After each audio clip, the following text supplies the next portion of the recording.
Alrighty, welcome in, guys. McGolfing TV, live streaming golf about 4 days a week. Welcome in. Good morning. I'm Lex. That's Phil. We woke up today. We set our alarms. Yeah, I woke up. All right, I shot 72 here a couple days ago. I'm going to try to follow that up here. Play smart, easy swings.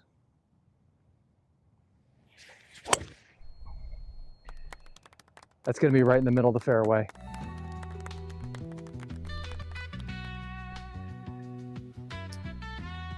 It never ends. What did I do to myself? What's up, Foof? Can't help himself. He's got to come in and say mean things to me. He says, Phil is still late, though. How dare you? How dare you? That's fine. That's fine. You're not going to get invited to our $1 million golf tournament when we have one, Foof. How about that? You just got yourself disinvited. Doesn't even matter if you show up on time. Boom.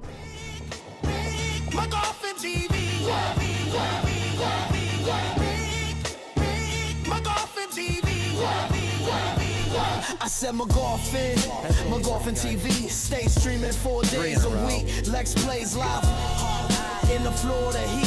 Phil commentates and provides the beats. Now the whole package is feeling complete, way above average, and we bring in the heat.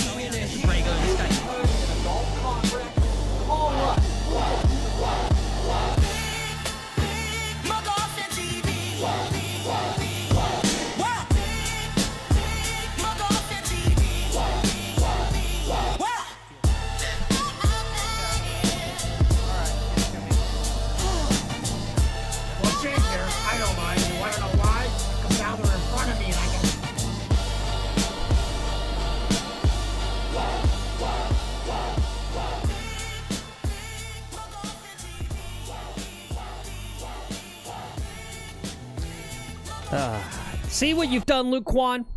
You're going to turn everyone's chats toxic. Everyone's going to have disagreement. And I hate this. I did check in on why that's got the ats. So this is a permanent thing. It's not a glitch. It's to stop impersonation. So now I'm all confused about who's who, because I know them as the old usernames. Anyway, Fredo says Luke Kwon's a bum. Golfing Orlando, what's up, says Luke Kwon is a good dude. We'll talk about it today, guys. Obviously, it's the topic of the day. We'll talk about it. That's right. Speedy, don't worry. We will. Speedy, what's up? He says, all I want to do is talk about Luke Kwon for this round. Okay. I don't know. It's pretty messed up to sleep in. Is it? It's pretty messed up. As someone who has problems with sleep and has an insomniac, I feel for the guy. Yeah, he said he was coming back from Norway. You know,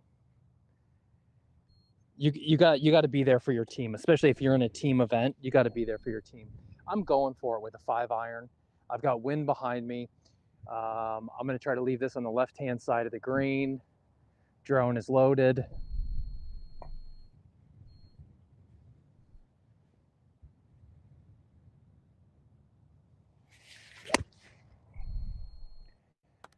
That could make the green or the bunker. All right, I'm not sure where it's at. Neither am I. Don't see it on the drone. It's probably in the bunker then. I just can't wait. Boy, why do you... I'm always thinking about the content, the producer part. And boy, why did they emphasize... They just leaned in as heavy as you could on this Luke Kwon business in that video. Guys, why does that make me think that he won it? I mean, let's be honest. There's going to be some sort of redemption thing, right? Because it's like, it drops today, and it's the afternoon part. It's that same day, right? Because it's like, half of the people aren't gone yet. Something's going to happen, and it's going to be fine, right? I don't think they would really... Like, I know it's Barstool, and they probably could give, in some level, give two shits about... repercussions, right? They're in it for themselves. They're not in the golf world, right? They're not there to like protect each other, right? Like all these people together, right? They'll all carry water for each other. But it's still, right? I feel like they were willing to basically torch Luke Kwon on that first video because there's going to be some sort of redemptive thing coming later on. I don't think so. No? I think that guy's hosed. Yeah, I think he's hosed. They just that was the only thing that happened in the whole video. Mhm. There was no one trash talking. It was actually kind of boring except for the Luke Kwon stuff. Yeah. DOD. The other moment I liked is when I think it's Sarah Winter who was playing with DOD was like, "Don't call me sweetheart." Well, and he's getting he's getting minor torched in the comments too, but as people have pointed out, they're like personal friends, right? It's like a shtick that they do apparently, right? She doesn't actually have a problem with him. They like know each other and all that. All right, there you go, Golfing Orlando. He says he's a DOD King fan now because he was being an asshole as well, and I'm here for it. Yeah. Oh. All right, toughest shot in golf for me. Just a little bunker, just get it right out. Go in the hole, go in the hole, go in the hole. Okay. Stop ball, stop. All right, great job. All right, I'm there in 3.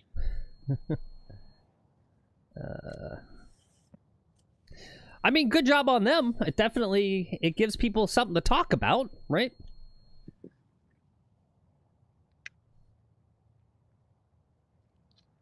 Right? Right. It does. Thank you. All right. Anyway, let's do some shout outs. Who we got? We got Horse, Foof, Cameron, Golfing Orlando, Lumber Pat, Fredo, Little Golfy, Speedy. What else am I missing? Jerry and Marge, go and all large. you lurkers. Colt, good to see you. Good to see you guys. Barry, Rod, Waka. Good to see you guys. Happy you guys are here. Glad we need to break this down. We need to discuss and break down this video and what's going on. Dude, Michael Morris played like trash. Yeah. That was kind of fun to see. That was the highlight for everyone's highlights when he had a little meltdown there. Oh, it felt good. And they knew they could get under. That was the best part, was talking about how you get under his skin and that he's basically weak. Gotcha. All right. Hey, Lex. Opening birdie. There we go. You know what your mom told me last night? What's that? She said, you don't par the first. You can't par them all. I birdied the first, dipshit. Oh, that was a birdie? Yeah, that was a birdie. Yeah. All right. Fine. Here, we'll do this. Yeah, give me some tweets. All right. Limes in the chat, boys and girls. Limes in the chat.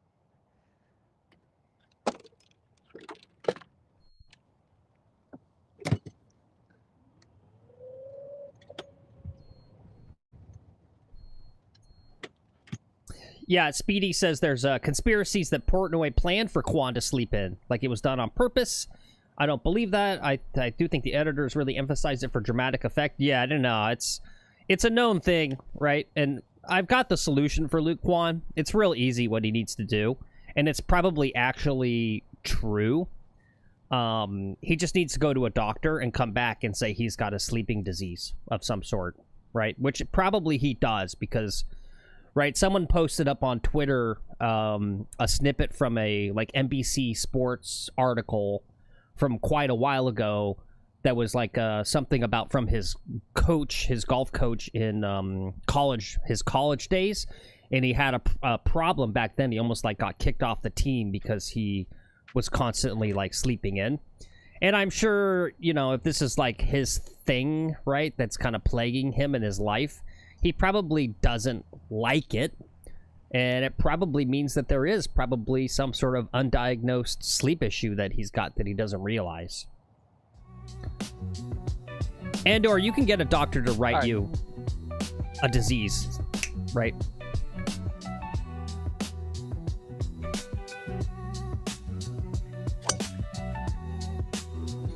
That's gonna be good.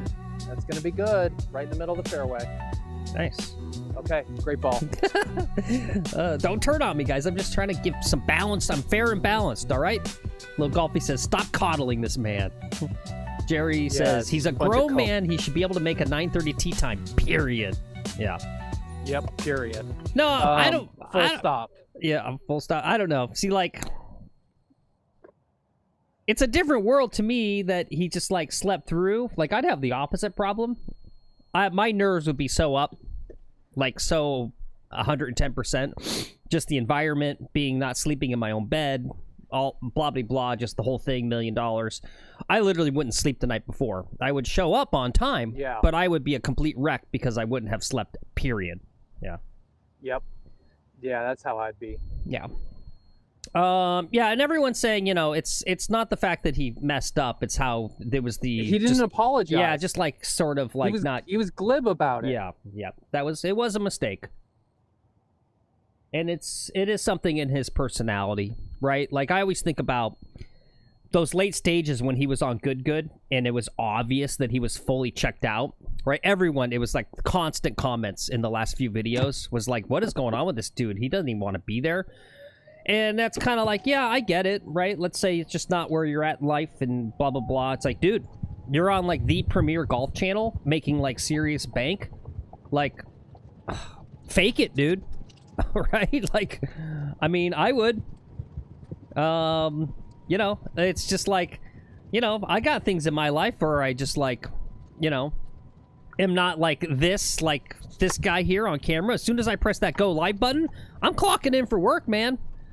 That's not right. It's kind of like, that's not fair to you guys for me to just come and be like, oh, I'm having a bad day and things aren't going well at home, blah, blah, blah. And I'm going to be poopy pants on live stream and, you know, bring everyone down and, you know, trauma dump and all. It's like, fuck that, dude. I'm working, right? And that's that thing. It's like, Luke Kwon, that's your job, buddy. That's your fucking job. Smile, sweetheart. Ha, yeah. Let's see a smile, sweetheart. I've got about 105 yards. Crap data. I'm going to check it real fast. Foop says, Kwon is the definition of, quote, I wouldn't get out of bed for $1 million. Yeah, I kind of, you know, and honestly, this is why, you know, I kind of got checked out. My head started spinning at the beginning with all of the rules. I was just like, my God, like, this is too complicated. And then the team part, right? Like, I really don't like this idea that half the people leave because of this team format BS, right? Like, so your main camera went down, by the way.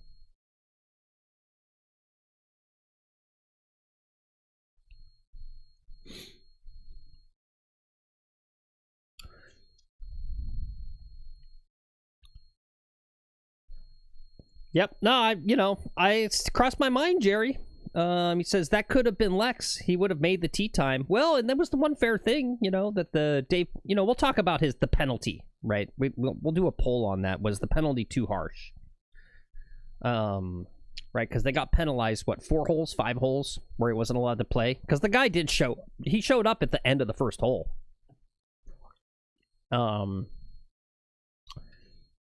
But, you know, it was a fair point, I think, that Dave Portnoy guy made, which was that, like, they had people breaking down their proverbial DM door, going like, please let me in on this. Please give me the opportunity to play in this freaking thing, right? And you get picked. 48 people, you know. Oh, you're back, but you're in portrait. Right? Think of all the people who didn't get in, right? Like, some notable, I was like, oh, yeah, no J&A. Didn't see J&A.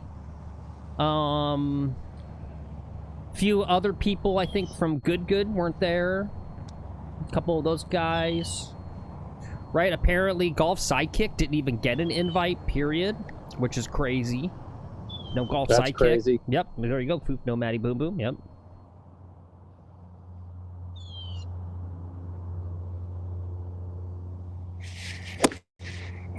Uh-oh. Oh, I just shanked it hard. Yeah, it was full on shank. I'm trying like a little bit of a new swing, and that did not work out well. I definitely like the moves you're making, though. Yeah, I've realized that I wasn't following through nearly enough, and I need to get a shorter backswing and more follow through.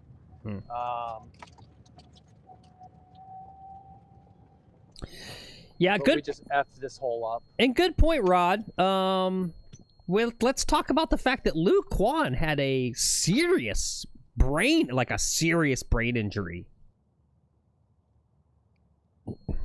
You guys know about that? He hit his head bad. I think he either fell out of a golf cart and whacked his head against a brick wall on a cart path, or he was getting into a cart and whacked his head against the side. He had like serious brain injury. Yeah.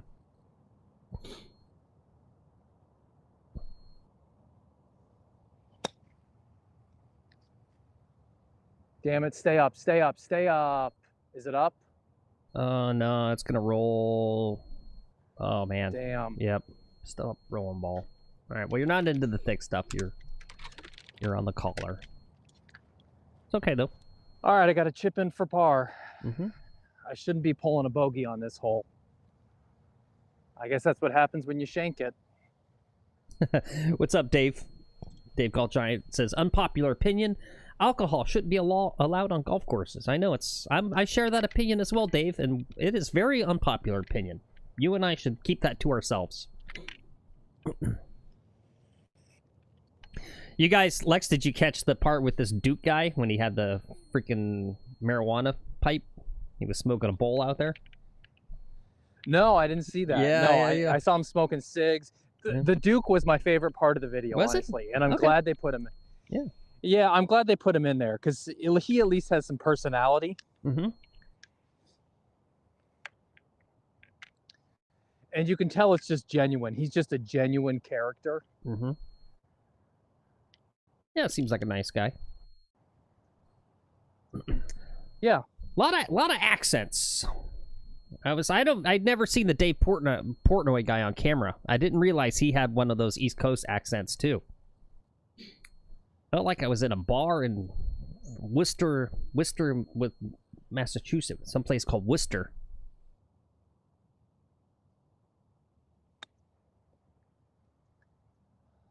Damn it. Damn it. It's okay, that was good. Come on, Lex. Fine, dude. You had a horrible shank and you're gonna get out of here with a single bogey. It's no big deal. No, I gotta make this for a single bogey. I gotta make this like 6-footer. Yeah, you got this. I wish it was a tap-in. D-Boy says, listen, most of us on the East Coast don't sound like that. It's weird to me. Like, it's 2025. We all grow up on TV with this kind of, what do they call it? The North Atlantic accent? The TV accent? That's weird. It's weird to me that regional accents still exist.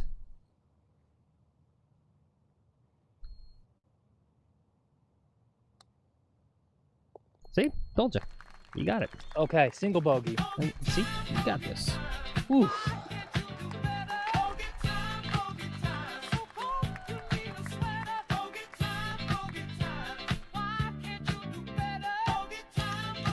Why did I park there? North Atlantic is dead. Everything is general American now. Yeah.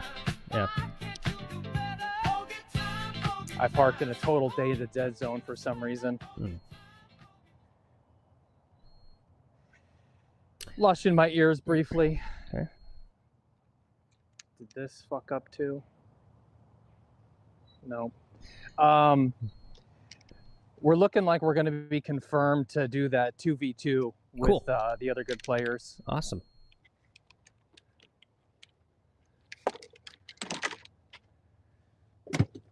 Not that I can hear you. Yeah, Speedy says, I think the issues for Kwon go deeper than just sleeping. He might have some depression or something. There's definitely... I watched a live stream. He did like a Q&A check the data again. This is crap. Like a year ago, 2 years ago. It was kind of revealing. I mean, there's definitely something there with his personality. I mean, I was not surprised the way he acted. Yeah. I mean, there's definitely something even there. in the draft, he was such a jerk to PFT in the draft. Mm-hmm. This like no, I don't need any of your shots. It's fine. Like, I don't need you to do anything. you know, and then they ended up taking a few of PFT shots when Luke was playing. Like, they did need his shots. He wasn't a good team player. I'll leave it at that. He was not a good team player. Yeah. And golf is not a team sport. And maybe Luke never played other like team sports, but just not a good team player. Yeah.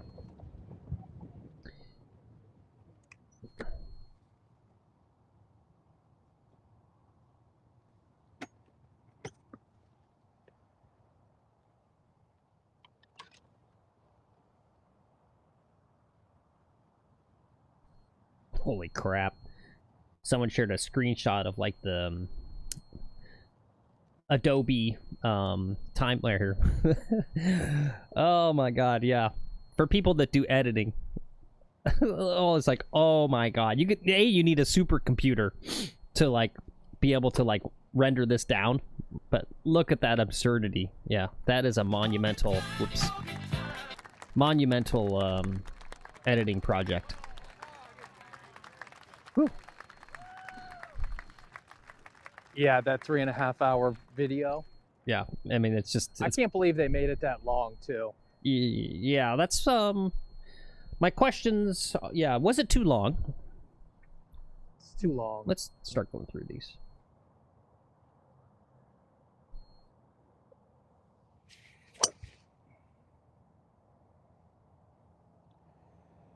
That'll be deliciously in the fairway.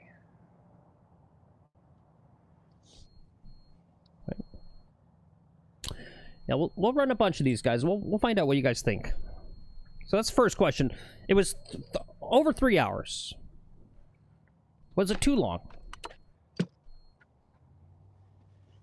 It was a damn Martin Scorsese movie. I was like, holy crap, this is longer than a Martin Scorsese movie. I literally thought that. Yeah, it was crazy.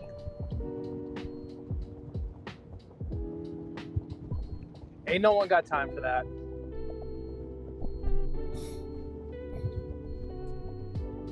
Jerry says that looks like a candle chart for stocks. Yeah, yeah. The editing, yeah. Jerry says it was over 3 hours and Paige only had 3 minutes. So yes, it was too long. Yeah. Well, I don't want to be a creepy weirdo, but Claire Hogle. I took a, she used to have sort of a, I don't know, it's weird to describe, like... You're already canceled, Phil. You can say whatever you want. It was like, her old look with, like, the bleach blonde and kind of the too much like, not natural, right? Too much, like, I don't know, right? But then she went for the natural look. I was like, oh my gosh. Can we watch more of her, please? Cameron thinks she had some work done? No. She went natural. That was what was so wonderful about it.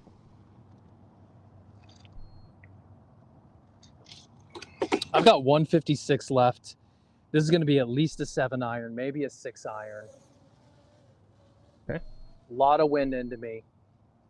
Yeah, people have mentioned that camera's rocking and rolling. Yep. Gordissimo, a lot of people have said that. He says, if I were partnered with Kwon and playing for serious money, I'd be beating his door down an hour before the tee time if I hadn't seen him around that morning. Yep.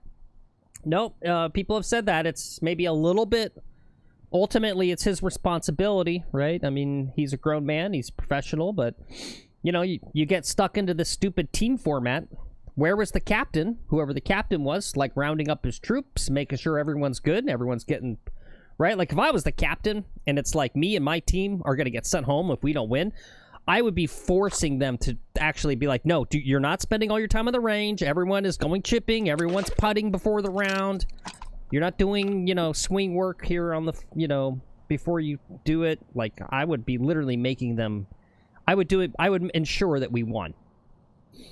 And then, yeah, your direct playing partner, right? Like, what was the other guy, this private commentator guy? Why wasn't he like, where's my partner, right, 5 minutes before? I'm going 6-iron here. Little slicey, little weak. Don't go in the water. Get up there. Oh my goodness. All right, I should not try that swing. Okay.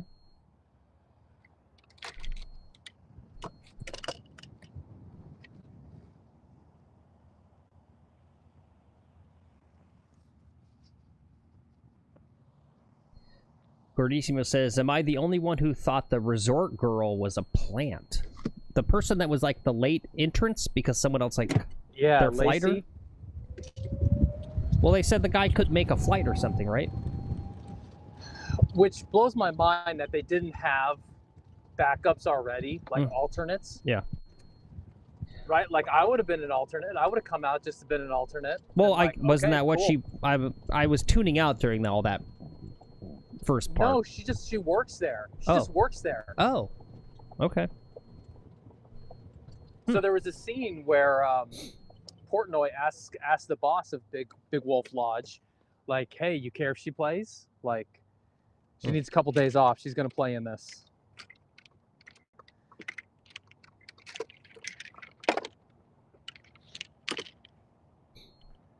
All right, how about I shut the drone down, get some data. Okay.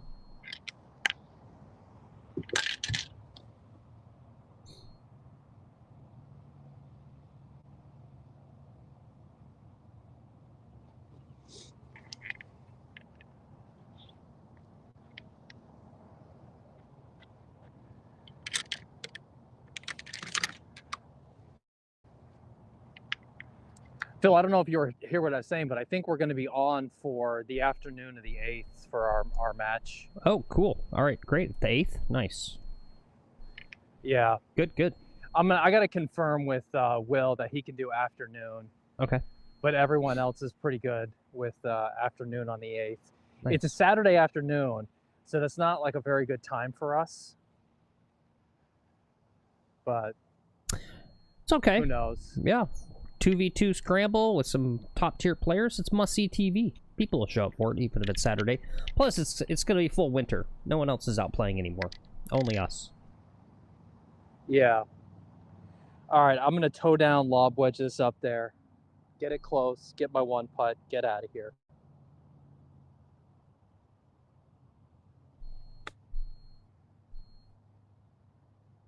Okay, just like that. Just like that.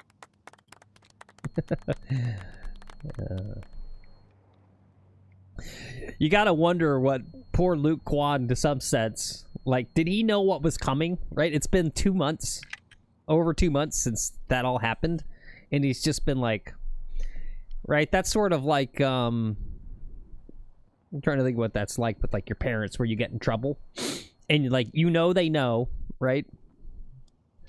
And it's like hours before you see them, and you're just like waiting for the pain. All right.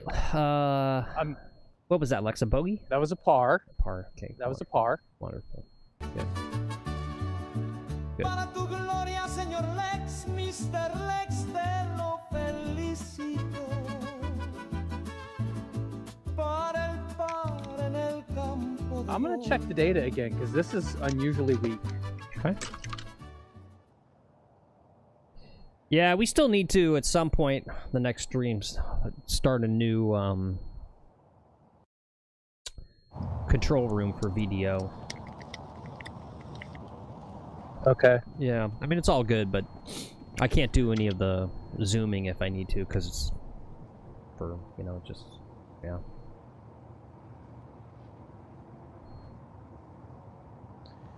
Well, I want you to be able to zoom. Mm-hmm. All I want to do is a zoom, then a boom, boom. Do you remember that hit? I do.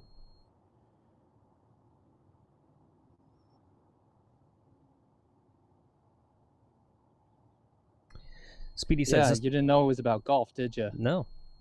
We talk about that. All the songs you look back and go, oh, this song was about golf. Speedy says, it's not crazy to think there is a hot chick that plays golf at a super high-end resort, so I understand the plant conspiracy, but I don't think she was a plant. Yeah.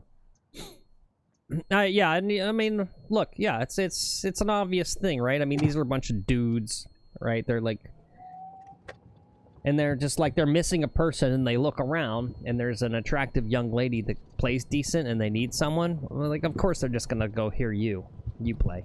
Yeah. Right. Good on her for the opportunity. Anyway, I want to go back to the thing about how I hate this team format thing, right? Because, like, I guess it's good drama, right? Like, you kind of saw the Matt Mortadella guy or whatever, Joey Cold Cuts. Joey Prosciutto or whatever. Like, that seemed genuine, right? Wasn't he the one that was like, that was his team or something, and he was like super pissed about the Luke Kwon, like literally ruining it for everyone? He gets pissed about everything, though. That's just his personality.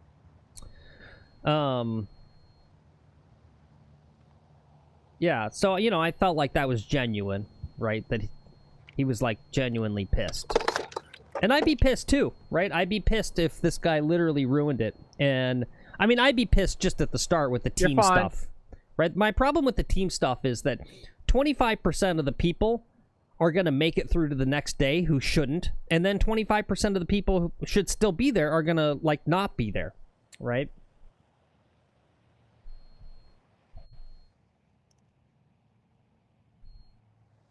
No, I want to see the Duke win it all. See, and I don't. I mean, let's be honest. That guy sucks. He shouldn't be there. It's fun. He's a novelty. You can have him on the first day, but it should be straight. Everyone just plays normal, and he should be gone after the first day.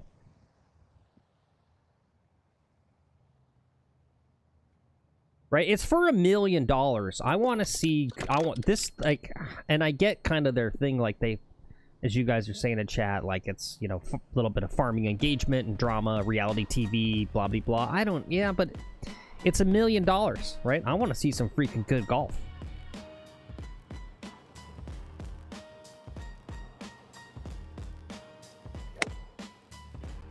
Come on, wind. Where's the wind? Where's the wind? All right, it's on the very far right edge of the green. Yeah, where's the wind? Where's our freaking data? Wow. There's something up with the VDO room or something. Can you reset on your side? No, we have to, like, I have to, like, send you a whole brand new invite. You know, we got to start up a brand new room. Let me just close the link and reactivate it here and see if that fixes it. Yeah, I mean, I can refresh. Oh, man. Okay. I was like, uh-oh, what'd I do?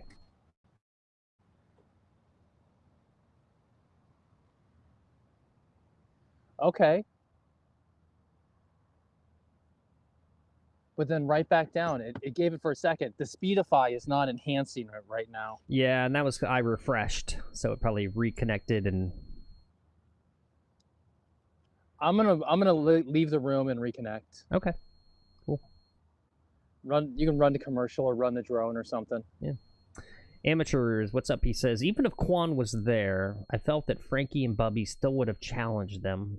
They were write-offs. I'd be pissed if I was Frankie and Bubby on that. Yeah, right, because that's how they set that up, right, was that was a sure win, and it was Frankie and Bubby. So that's Bubby, the good, and then Frankie, that's a barstool guy. He's like the clean-cut guy, right? And he's good?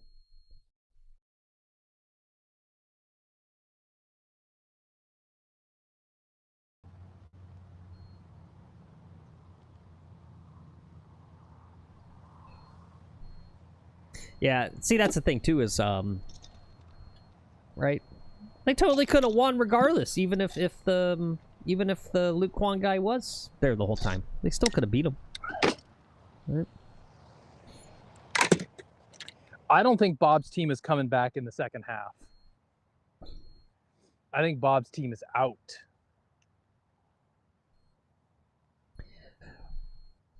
Yeah, well, that's the final big question, Foof. Foof says, pretty sure he burned his chances at ever getting re-invited by being flaky. Hard to know. It's so hard to know. Are they genuinely angry? Are they hamming it up for for the cameras, right? I mean, would you not want him back in a certain sense, because it's sort of, it's going to create drama if they do it again next year and he comes back. You're going to want to watch.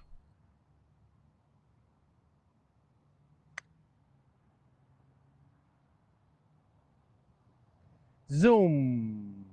Bye, ball.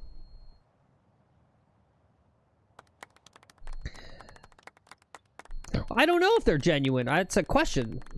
It's a lot of money at stake.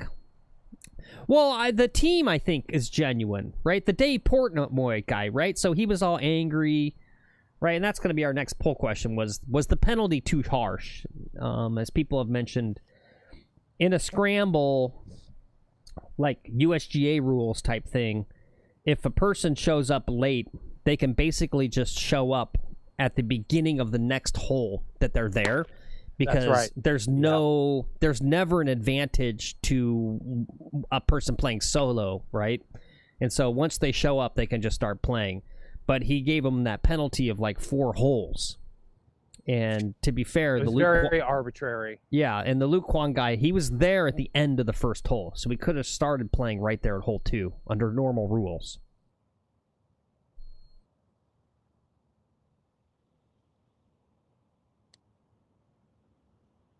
Ooh.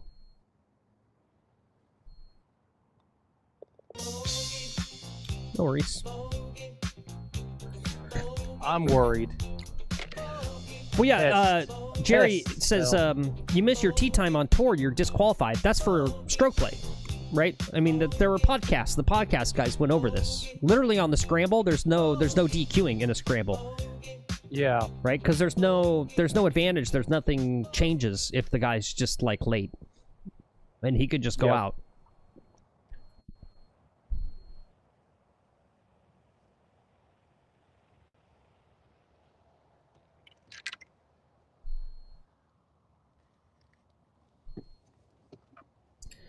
All right. Well, anyway, somewhat split on if it was too long.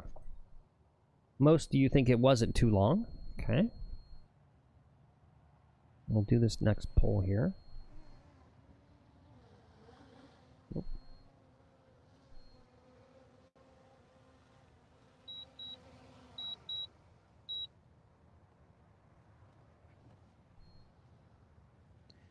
All right, so that's your next poll question. Was Kwon's penalty too harsh? Yes. Okay, Lex votes yes. I mean, if you want to sympathize with the private commentator guy or whatever his name is, shouldn't you feel like you should say yes on his behalf? Like, why is he getting even more penalty? Why is the rest of the team getting more penalty for something Luke Kwon did?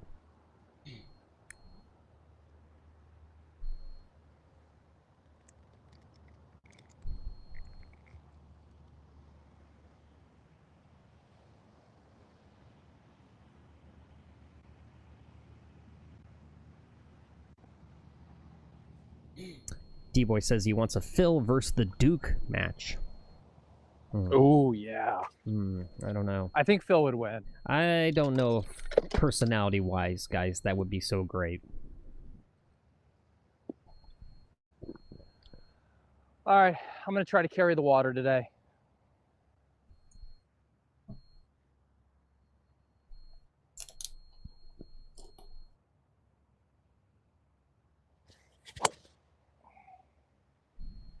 Easily carried the water.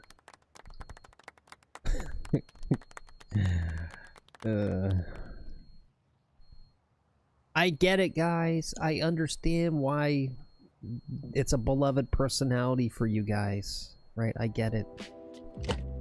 Who, the Duke? Yeah, from a business side, I understand, right? I go, yeah, put this guy on camera. Would I be like annoyed after like 5 minutes of being around that guy? 5 minutes. 5 minutes, and I'm ready to just be like, go, dude, just go. It's just not the type of person that I relate with. Well, and he was making their group late by just like talking the whole time. Mm-hmm. Their group was like behind. Yeah. Yeah.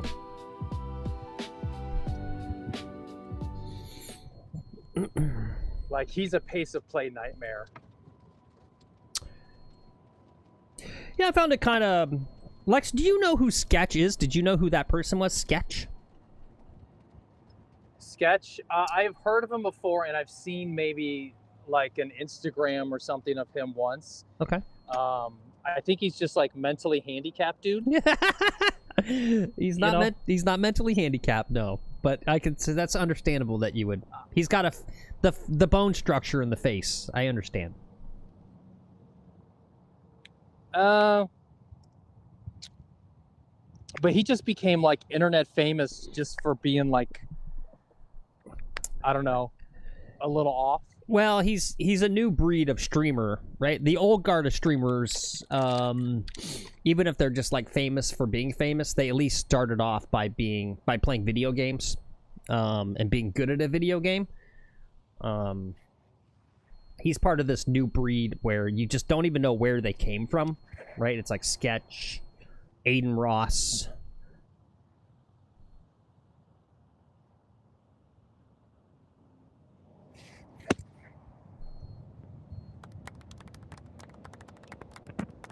Oh, I should have loaded the drone for that. That was good. Yeah.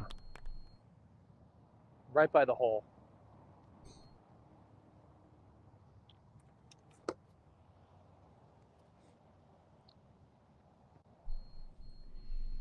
Well, and I think what makes him interesting is he's mentally handicapped and then like does fun stuff. Mm-hmm.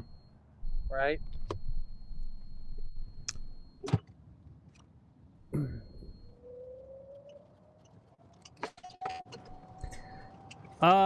Yeah, not very good at golf. Do you know who this other person was? And this was something that came up, but I still don't know. I guess you guys can tell me so I don't have to Google. Someone named John Gruden. I know it's going to be football. It's literally a football name. If you told me like... He's a football coach. He's a football coach. Yeah, he's a football coach. He's a football coach. Okay. I think so. Yeah. I think so, yeah. Yeah.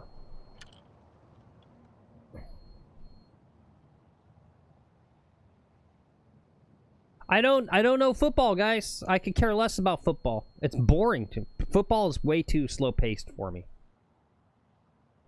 All you do is sit and watch commercials. That's the best part, Phil. You watch that Budweiser commercial with the frogs. It's hilarious. Yep. Yeah. Yeah, that was so funny, that commercial. And then they go, "What's up?" There's the "What's up" commercial. Like, yep. It's hilarious. Yep, that is hilarious.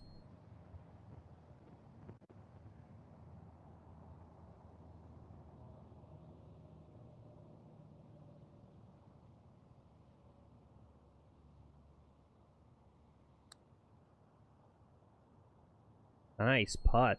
Oh.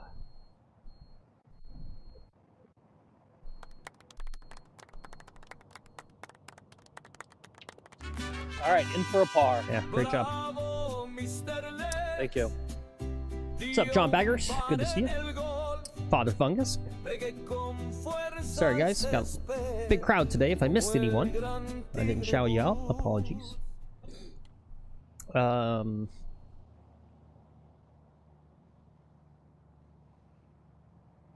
Like, there was no Tisha Allen in there, right? Mm-hmm. Like, there were some other people. Martin Borgmeyer. Mm-hmm. Right, I would have chosen Martin Borgmeyer over Kyle Berkshire, I think. Oh, interesting. John Bagger says he tried to watch the Barstool golf thing, but gave up because too boring. Wow. What's up, Mulligan Mike? Yeah. Yeah, I mean, I watched, I watched it. I had to, but it was long. It was just long. It just wasn't that exciting. The drone cinematography was great, and I really, but I still didn't get a great appreciation for the course. Yeah. You know,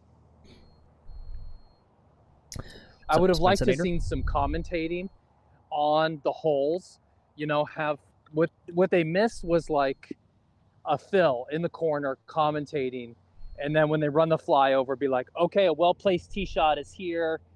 You need to avoid these bunkers here, and kind of, you know, give us a lay of the land. I like having a lay of the land.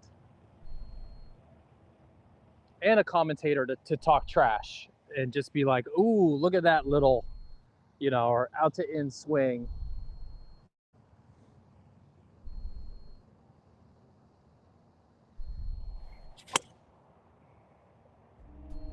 All right, that was a good swing. Great ball, right down the center. That's going to be great. Nice job. Thank you. So what's this business with changes in your swing? Tell us more. I was chipping this morning, and I realized that I don't follow through very well on my chips. I kind of hold off, I hold the finish, and that causes that little bit of deceleration in the chipping. And I'm like, you know what? I do that on every swing. I don't follow through anymore. I used to get all the way around and be flexible, and I'm not getting all the way around to a good finish anymore. I kind of stop like here and do like a half follow through, and it's really costing me distance, and I think that's part of the reason I'm slicing too. Oh, yeah. I like that. That's interesting. And so I'm just working on just sort of like following through much better. Yeah. I think right, following... I got 230 wind behind me.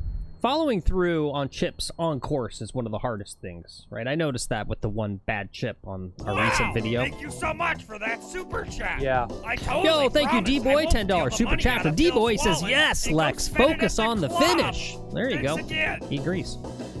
But Thanks, I had D-Boy. a chip. Thank I you had a so chip much, there man. You're that the I best. left. Yeah, thank you, D-Boy. Thank you so much.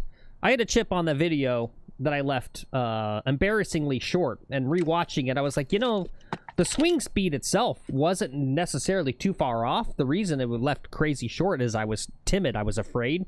And you can see I literally, the club head like stops right at impact. I didn't swing all the way through, right? Which is where you're going to get most of the distance there is actually on that follow through of a chip. All right, I've got 230. I want a soft 3 hybrid here at 230. Catch a piece, catch a piece, catch a piece. No, and it went over a little bit. It's by the palm trees long. Okay. Should have taken a 4 iron. What I need is a 4 hybrid. I think I've come around. I really want to get rid of my 4 iron and get a 4 hybrid. Ooh, I like that.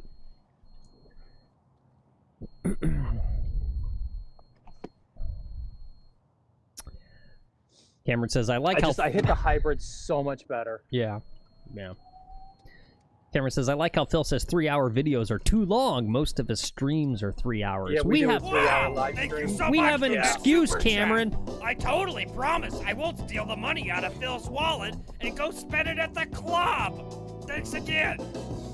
No, I thought about that myself actually, and I was like, yeah, and that's why a lot of people don't watch the whole live stream. They watch like 20-30 minutes of it and go and do other stuff. I wish I could get the stream. I'm trying to play as fast as I can. Yeah.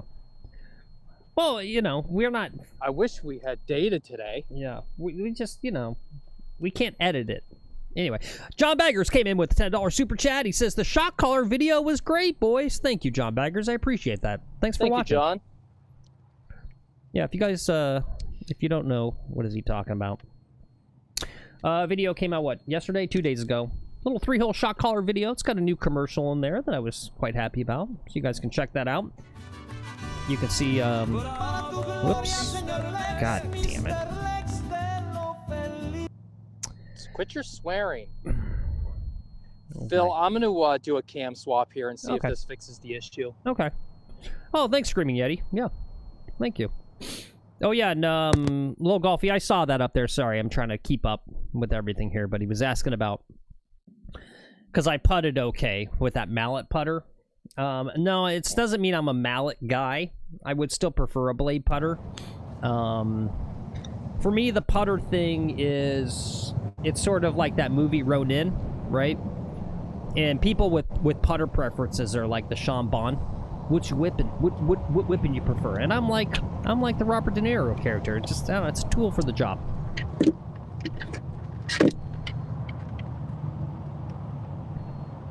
Speedy says, Phil, can you press all the transitions at once? I want to see what happens. Yeah, kill the stream, the CPU usage. They would clonk it out.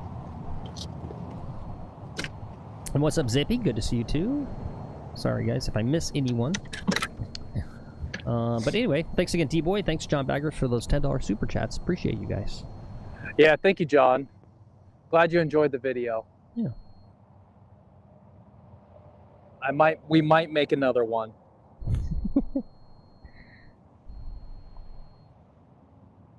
All right, I got to take this high, get it up there, land it on the ridge, and let it dribble down. Uh-oh. Uh-oh. Uh-oh. It went long.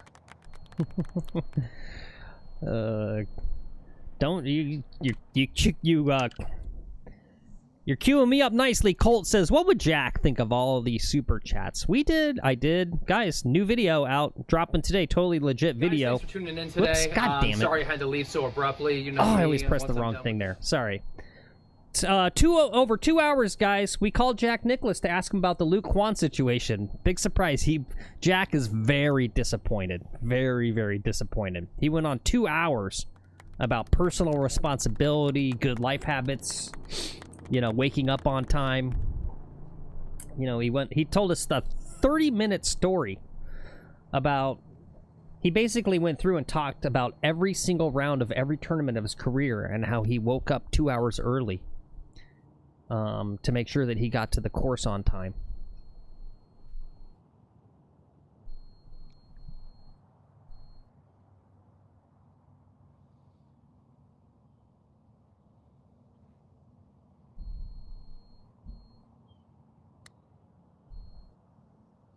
Hey, oh! Damn. Oh, and I left myself I know. a tester. I thought that was going in. Oh, man.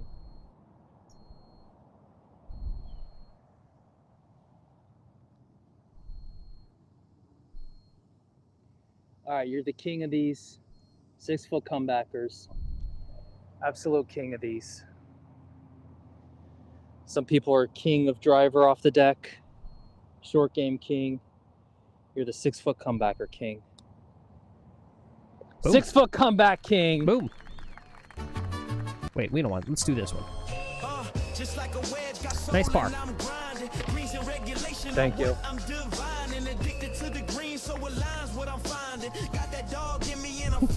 Gordissimo.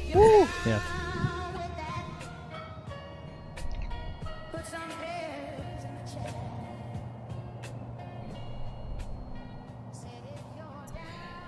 Yeah, sorry guys that I'm I don't know if anyone's noticed, I'm a little unshaven. It's all for the content, guys, because tomorrow is Halloween.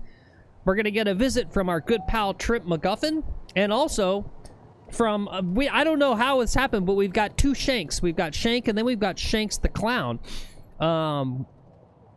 So Shanks, I'm gonna have the day off tomorrow to enjoy my favorite holiday.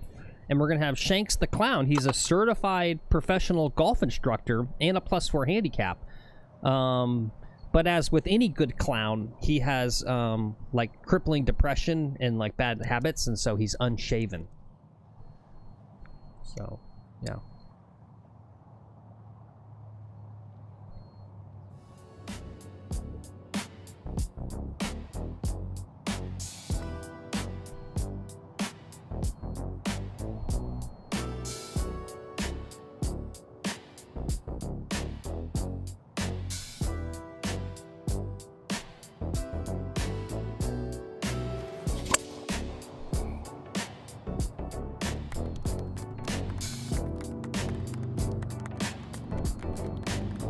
Be the right All right, ball I think today. I'm okay. Be the right ball today. I think I'm okay. Nice.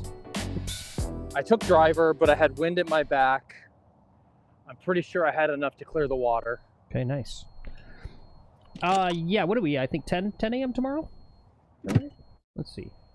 Yep. Yeah, it's in the Discord, something like that. It's an earlier one. Yep, 10 a.m. West Course. And I'm playing with normies. So there's going to be like old ladies in front of me and behind me. Yeah. While I'm tripping out. Or while Trip is here.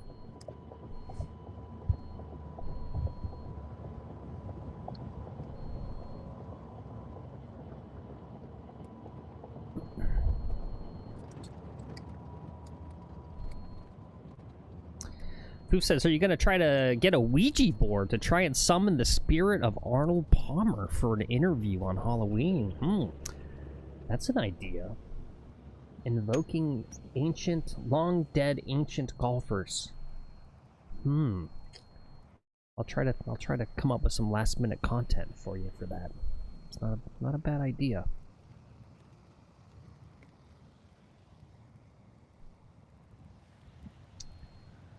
Not a bad idea.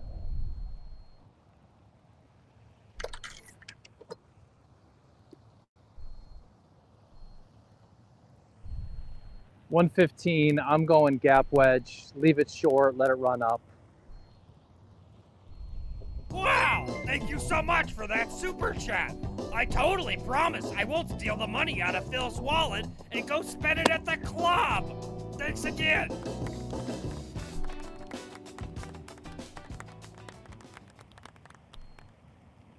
Okay, it's on the green.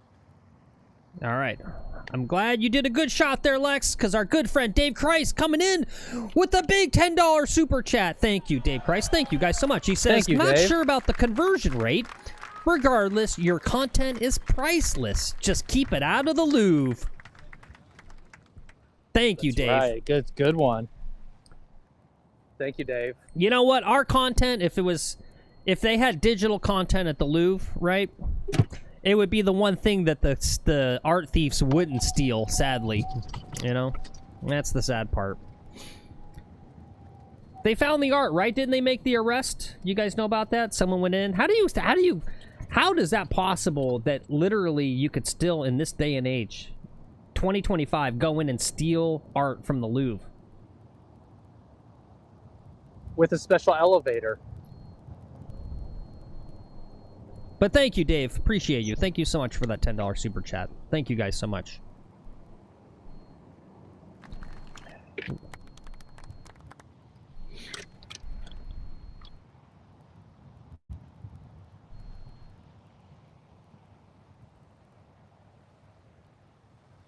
A lot of wind on the next hole. Gordissimo Tight says, pin placement. Arnold Palmer dead. Still has more personality than Kwon and Micah Morris combined. Yeah. See, and it's unfortunate. And it's one of these. Let me complain. These guys, man, living it on easy street. Like, I think about myself. I go, okay, I effed up and I slept in. I go, what do I do now? I go, okay, like, this is a moment of opportunity for massive content, right?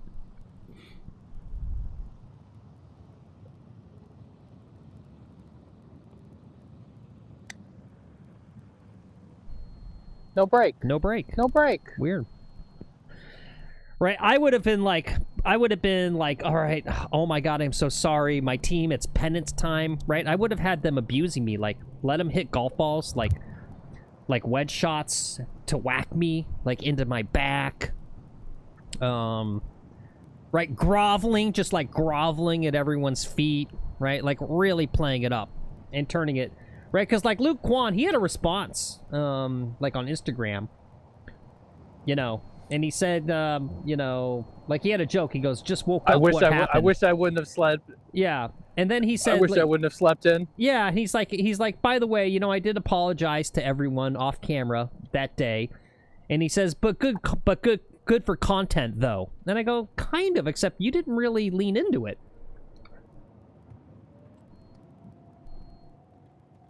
In some ways, it wasn't good content. Like, you kind of gave yourself a gift. Like, he gave himself a gift to be the center of attention on a video that's going to get, like, 3 million views. Right? Yeah, I don't know. I would have milked it for all it's worth.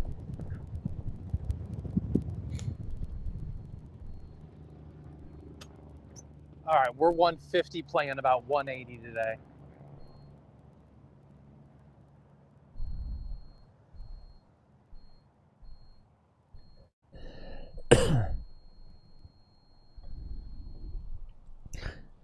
Zippy, you think he planned the whole thing? No. It's a problem. He's got some sleeping problem. It's a known thing.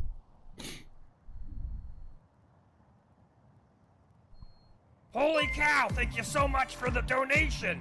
I hope you don't mind if I spend it all on these hot honeys at the club. Gordissimo donated $10. Peer pressure, everybody else is giving today. Awesome. Thank you. Lex Gordissimo came in with a $10 dono. He says he got peer pressured into it. Thank you, Gordissimo. You're the man. All right, love the peer pressure. Thank you, Gordissimo. Yeah, thank you, guys. Guys, I'm feeling the love today, guys. This is better. All right, I've got 6 iron. Better than being in the Internet Invitational. I might have to go 5 iron.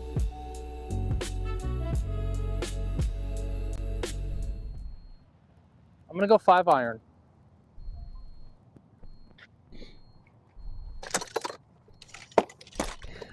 I like that idea, Jerry. His punishment should have been having to be roommates with the Duke. Yeah. Just like, you're going to have to play 20 rounds with the Duke. Just you two together.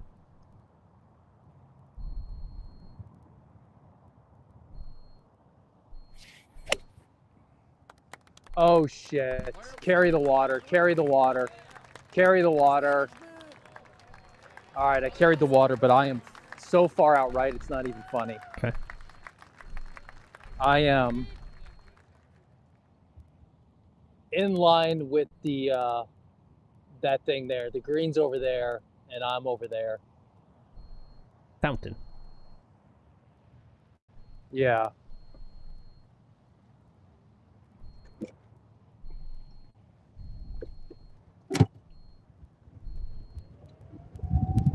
It's a good thing I took that extra club.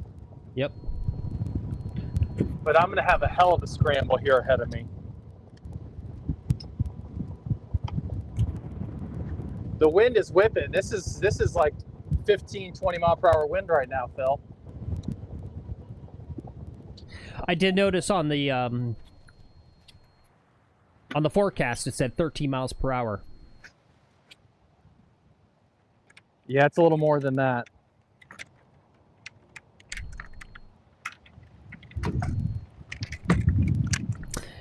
Yeah, we talked about that earlier, Gordissimo. You probably saw that since you're on Twitter too. That people posted up that tidbit from an article about how he almost got kicked off his college golf team for oversleeping. Right, and that's my thing. Right, is all he needs to do is go to a doctor. Right, a doctor will write you a disease of whatever you want. You just walk in and say, "I'm in big trouble." You come in with your PR person, your management team, and you go, "We're in big trouble. We need to have some sort of sleep disease to cover for our client, Luke Kwon." And the doctor will go like, "Okay, yeah, I'll give you this, then this, and there's your disease, and there's, you know, the whole thing where you can go and say like, I'm so sorry, guys. You know, it made me realize that this is an ongoing issue and it's starting to affect my life. And I went to see a doctor, and it turns out I've got, you know, crippling sleep apnea or something, right?" And it probably is true. I don't know. Right? Do you think this guy really likes having all these problems in his life? Yeah, narcolepsy? Yeah, I don't know. I don't know doctor stuff, but I'm sure there's something, right, Barry? I don't know.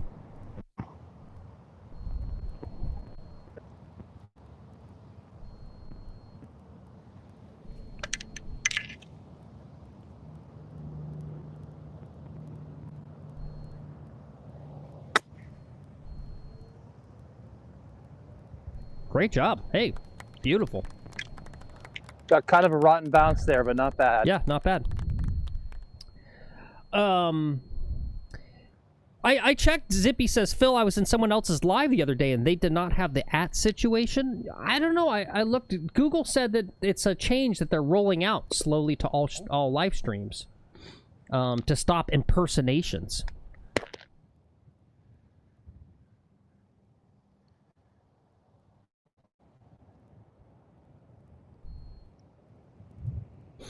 Gordissimo thinks Luke Kwon's sleep disease is the same as his. Scotch. Yeah, maybe. That's what we need to find out. Was this guy up late drinking the night before? Like, what's going on? Yes. Yes, he was.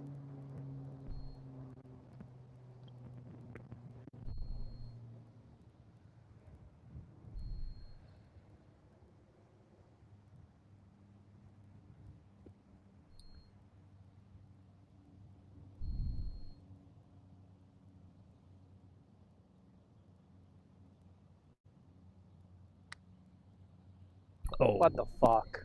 Oh. Yep, it's that perfect distance. It sucks. Alright, still a good grind out for a bogey. Low key, probably should have done what Chad told me, but I won't let it throw me on a cold streak. No, see, I won't give in a fold. I boldly. That puts me at what, +2? Yeah, what we get on hole 7? Par? Par. Yeah, you're only 2 over. Good. Okay. All right, well, I'm looking at a different stream from someone I like to watch, and they've got the ats on theirs now, too. I'm sure it just hasn't rolled out to everybody yet. Yeah. I mean, I'm not happy about it. I don't, you know, I don't want to see the ats because you can't change it, right? Like, you should be able to let people have the opportunity to have their username, not necessarily, right? Because, like, your Their YouTube account name. Yeah, your YouTube name comes from basically, like, your Gmail account, right? Yeah. And it's like, what if you don't want your last name? Right? Like, that was the failure of Facebook. Facebook tried to get into the live streaming business, right? With, like, game live streaming. And it didn't really work because, you know, most people, like on Twitch, whatever, right? They don't want, right? Facebook, it's like, has to be your first and last name. And people are like, I'm not cool with that, right? Yeah.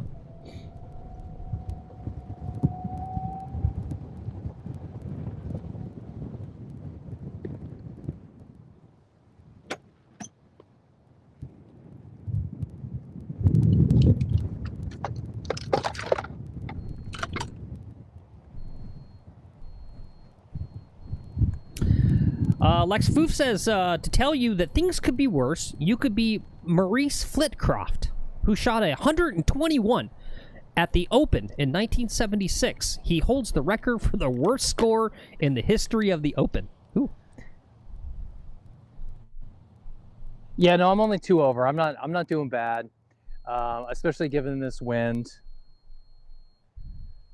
I got dead wind into me. This ball's not going to go anywhere. Rod says you lost the stroke on that hole before you hit that putt. What do you mean by that, Rod?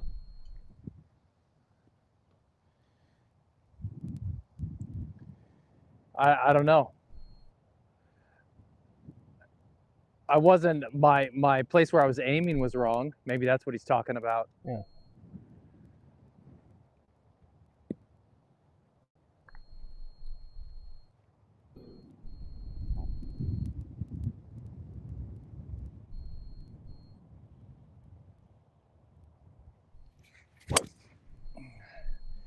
All right, now go ball, go, get through the wind, get through the wind. Oh, shoot.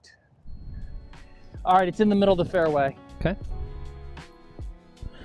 Just not nearly as long as I'd like to be. Barry says, Phil says, hold my beer, 125. Oh, are you kidding? What? And I assume you mean the British Open, Foof.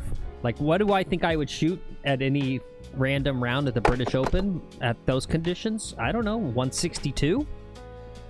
I would be proud of myself if I shot under 200 at a British Open course setup. Let's be honest. I think most of you would too. I think most of us would be happy with 150 or under. You're playing from the tips. Right? Greens are lightning fast and impossible. You've got thousands of people watching you. You're in a foreign country that you don't speak the language, right? Everyone's speaking some foreign language. It would be hard.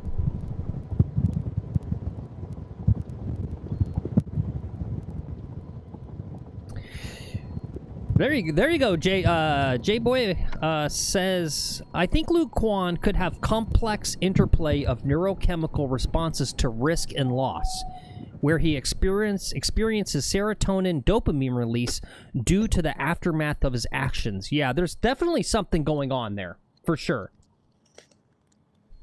Right? I mean, I think I messed up, and now I'm kind of like laughing it off, and it's a sort of a protection, ego protection thing.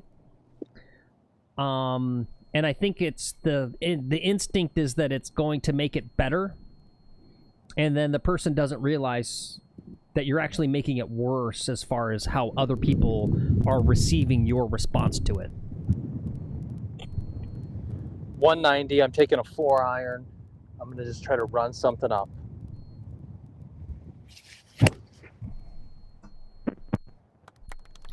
All right, land softly, baby. Land softly. All right, landed on the front of the green. All right, very nice.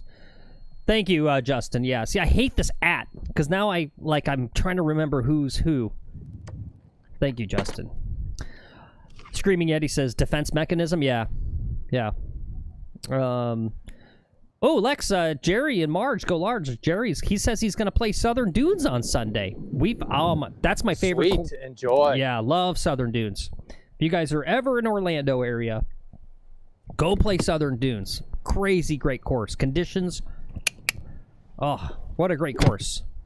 It's probably, I don't know, it's got to be up there in the value, right? The greens fees aren't too expensive, and it's just a crazy good course.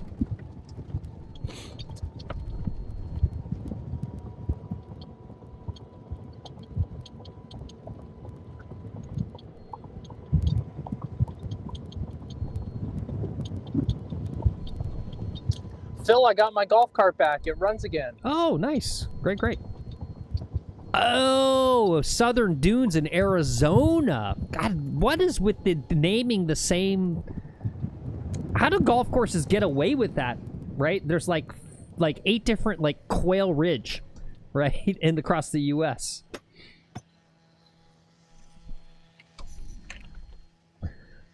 Well, I hope Southern Dunes... I'm going to name mine, like, Augusta National Oakmont. Right, yeah. Can you do that? Yeah. Yeah, why not? Yeah.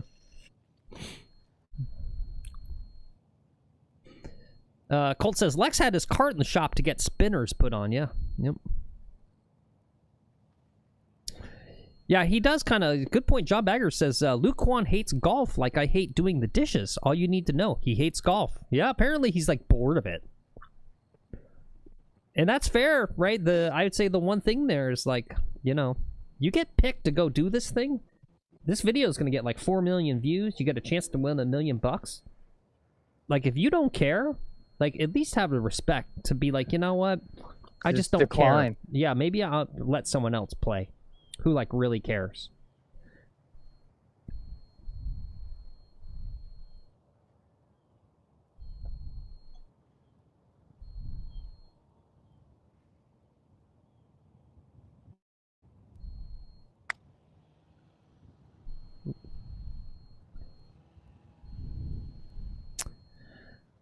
Gotta say, all right, not bad. I love the speed control on these lag putts.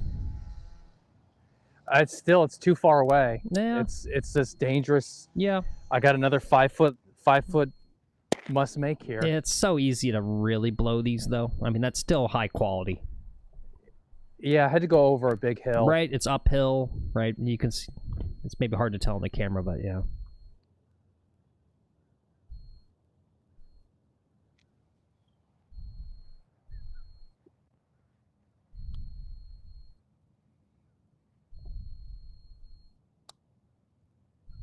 Oh, see, yeah, it's just easy to miss these. Yep. All right, 3 over. Not the greatest. Yep, it's okay. We got work to do on the back 9. Yep. Still not bad.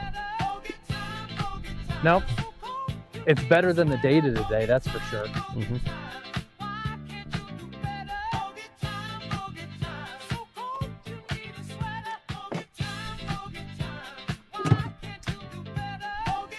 See, There's pushing 2 megabytes. This is why I like the DoD King, right? Is he was the one guy in the video who really did for the content, right? Like, you gotta keep the stakes front and center. You're playing for, and he said it, life-changing money, right? And if I don't get the sense from the golfer that, like, winning this would, like, literally change their life, right? Like, you gotta keep those stakes front and center for the viewer, right? And the fact that, you know, like, Dio, you may not like the way he approaches that, right? By being, like, very braggadocious or whatever. But, right? Like, he wants that bag. He wants that money. You can tell. Right?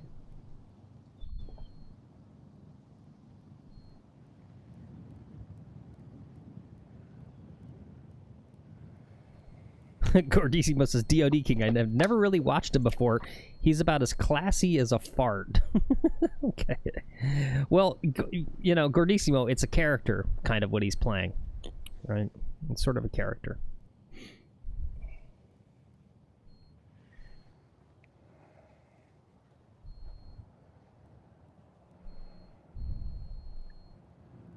All right. I can't clear the bunkers in this wind, so I got to make the fairway.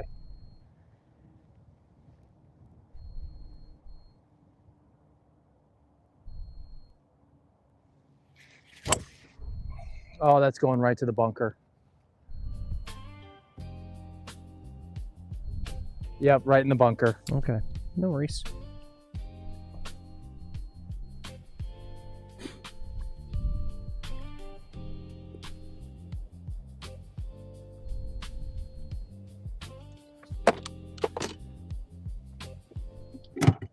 Phil, I'm about ready to quit playing these max flies, I think.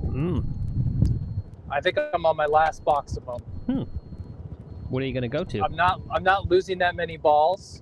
And with a Pro V, I get like 10 more yards. Ah, nice.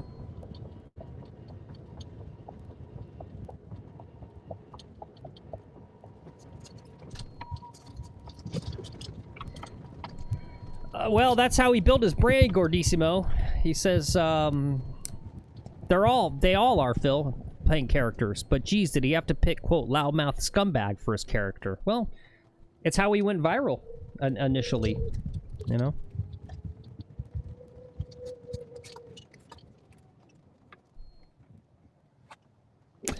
Colt says, I too have become a ball snob recently, Lex. Nice.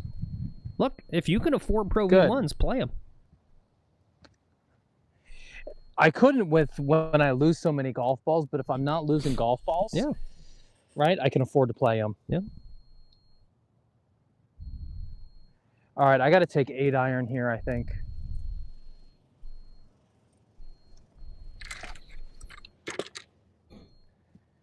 I've caught up to the ladies in front of me. It's the club president in front of me, so I'm going to hang back from this group.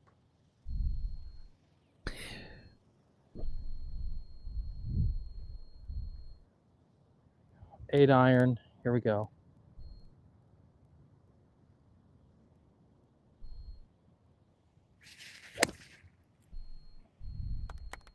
High in the air, land soft, right on it, right on it. Short. Oh my goodness. It's okay. It's good. How is that short? It's okay. Yep. It's the proper miss. I don't know how it came up short. This wind, the wind just killed it. Yeah. Speedy says, Dear YouTube, 1, no more hype, video hype. 2, no more auto top chat. Yeah, the auto top chat, yeah. And then, yeah, thanks to whoever did hype our video. I did see that we got hypes on. I'm still a little confused on how all that works. Probably D-Boy. But whoever did the hype thing on our video, I appreciate you. That was nice of you.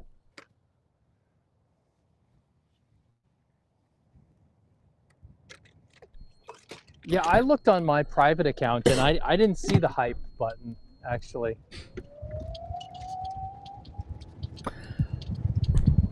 Oh, cool. Amateur says his Amazon Prime balls just came in the mail. Nice. Yeah, let us know what you think. I think I liked it. I thought it was not bad. Oh, thanks, Gordissimo says, I don't know how it works, LOL, but I hyped it. Well, thanks, Gordissimo. I appreciate that. Thanks, Gordissimo. Yeah.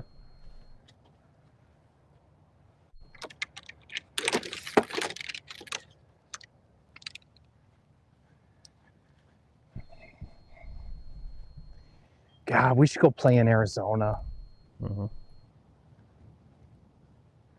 Dude, my gimbal is all jacked up today.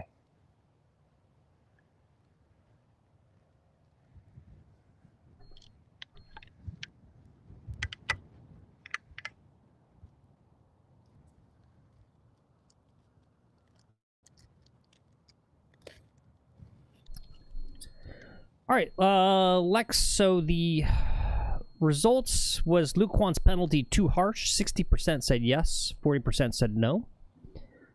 The next question everyone's wondering is, are you going to be significantly less interested in watching the rest of these Internet Invitational videos if Bob Burger's team is eliminated, which it appears they probably will be? I am. I don't like rigs nearly as much.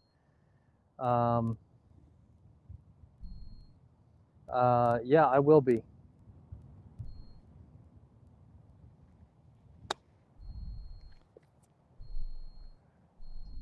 One, keep rolling a little more. You're good. You're good. All right, good. Did I? Oh, well, come on. Give me a break. All right, so I mistyped significantly. That's a keystroke error.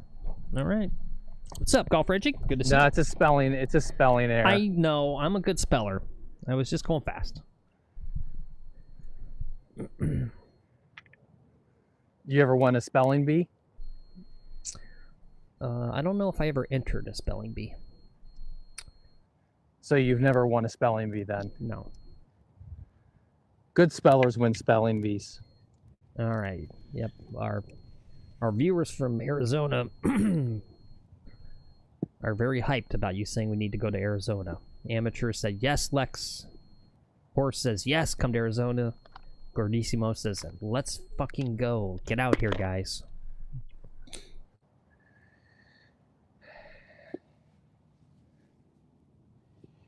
Yeah, my problem is my kids. I'm the main caretaker of the children, and so it's tough. Maybe a weekend, I could like leave Friday night, show up, golf Saturday, Sunday, take a red eye Sunday night, be back for Monday morning, drop off, maybe. Take it easy, Zippy. Thanks for being here. See you, Zippy.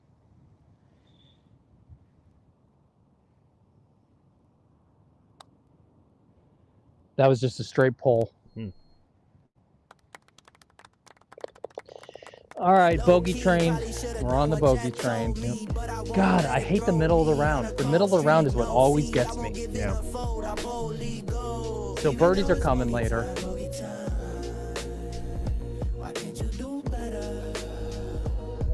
I'm playing too fast. Monkey Wrenching says he's got a new helper in his truck. He's young, so try not to be so zesty, Phil. All the kids they're all inclusive. They're all accepting. That's fine. Speedy says, Phil, show your toe on the screen. Monkey Wrenching's helper would appreciate it. I mean, you guys lay pipe for a living, right? And you're always yeah, tapping it. You guys are tapping that pipe.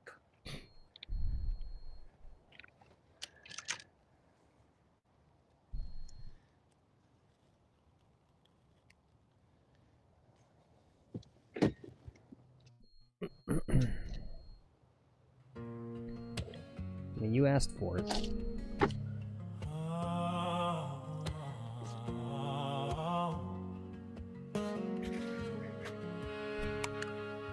I'll suck one for a straight drive.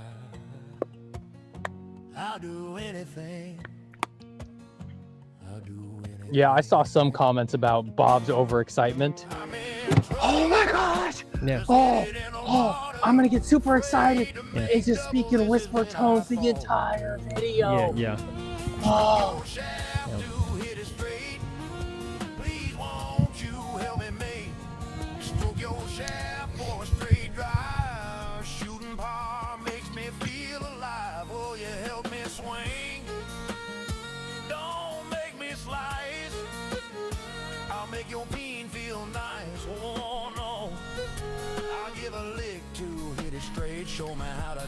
Yeah, there you go. I'm looking at some on Twitter. Big John, right? Get Kwon out of there. Was Big John on property? Yeah. Was he there with DOD King? If I was Dave Portnoy, I go, look, Kwon, you're out. Big John. Should have picked you to begin with. Let's get some real entertainment in here. Yep, Big John would have had that shirt off. Yep. Like, 2 holes in. Now that's zesty right there, but it's good content. There's nothing like a naked guy on the golf course. Wind is really blowing hard to the right, so if I slice this, it's gonna go gone. I gotta make sure I don't slice it.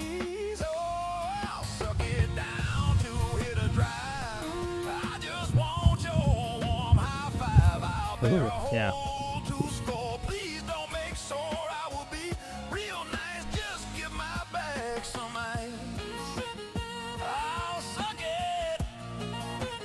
Just gonna see if this wind dies down at all. This is February wind right here.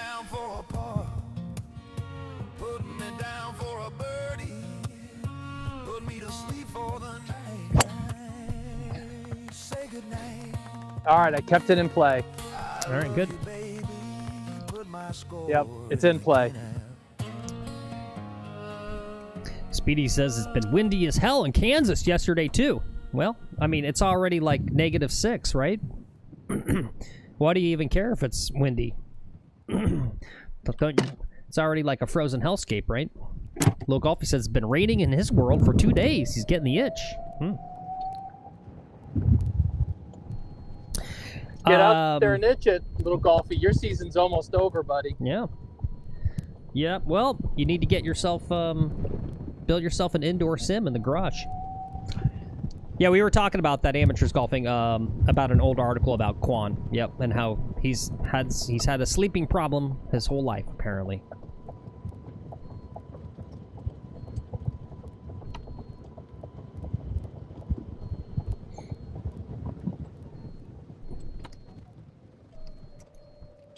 If you know you have a sleeping problem, you like tell your teammates, like, bros, make sure I make it. Yep. Right? Like, yep. Wake me up. Yep. Yep. That's what I'm saying. Foof says, get the dude a CPAP machine. No, he's gotta come out and say he's got some sort of sleep disease. Low Golfy says, shut your mouth when you talk to me. I'll be out there all winter. Good. Yeah. Yep, just get bundled up.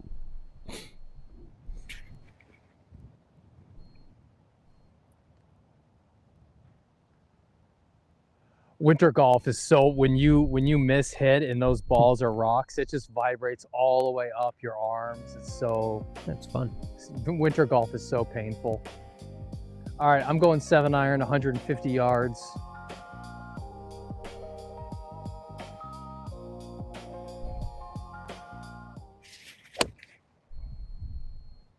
Oh, that could be genius. It could be genius. Oh, that's genius. It's really great ball. I can 2-putt from there. All right, nice. Are you holding off on the drone because of the data? Yeah. Yeah. It's fine. Yeah, the data is just so weak and it's windy. Yep. I don't want to take any data away from the main cam. Not that it doesn't look like Starlink's pushing any data though. Yeah. I have no way of checking. Actually, maybe I have a way of checking. No, I don't have a way of checking. Yeah, and that's a fair point, Lex, that, like, if you already know you've got to sleep, and apparently he slept in, they were shooting a video. They shot some other video the day before on property, and he slept in for that. They had to go wake him up. Right? You think you'd go and say, like, hey, you know, I got a sleep problem. Will you guys make sure I wake up?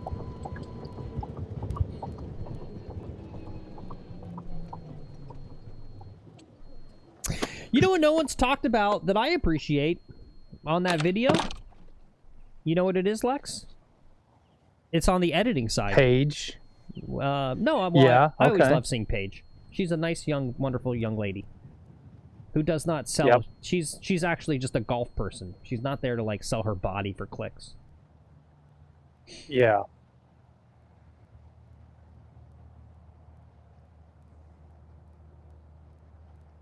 Oh, it is backed up here. You guys know? Anyone guess what I appreciated? Something that they did not do in the video? Let's see here. Music? Was there any music in the video? That was surprising. There was basically no music. They had a little background, like tension music, very slight, but that was kind of it. It was a very quiet video. I think maybe they probably thought they couldn't do it because they had to just kind of keep it going. Boom, boom, boom, boom, boom. Yeah. Not a lot of music. Yeah. They didn't promote people's channels. No, well, I mean, they did. That's true. I don't know. What is it, Phil? They didn't bleep out the swears. I noticed that they didn't bleep out the swears. There was a lot of F-bombs, and I did enjoy it.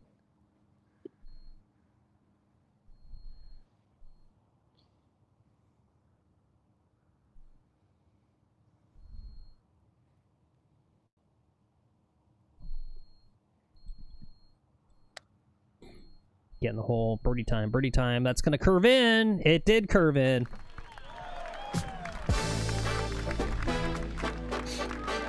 Great putt. Birdie time. Thank you. Let's go get some water while we wait. Okay. All right, that keeps me at 3 over.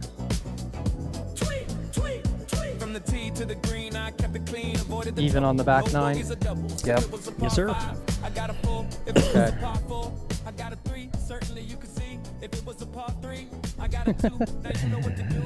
Speedy says DOD King would have been bleeped the whole time. LOL. That kid has a mouth. Not exactly a southern gentleman in front of the ladies. Yeah. Well.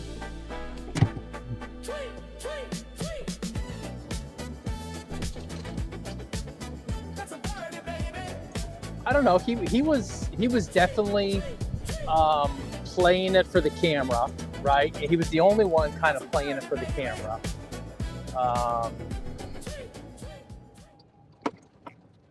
Some of those other guys were just really boring.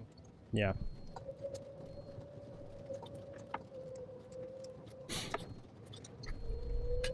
Like who, Lex? Go ahead. Let's ruin some potential collabs. All the Barstool people. Yeah.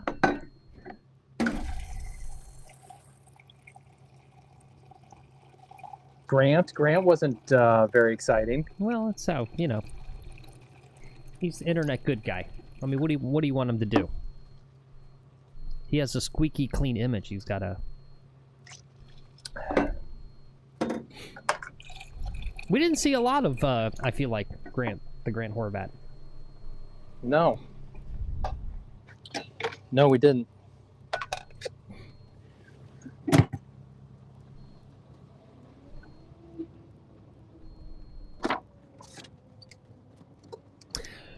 Oh yeah, the one that I actually kind of thought was nice and kind of heartwarming was Andrew Santino and Rick Shields. I was like, that was a good pairing, actually. I actually enjoyed them together. Yeah, that was a good pairing. Yeah, they seemed to gel Yeah, well. that was a good pairing. Yeah, I liked them together.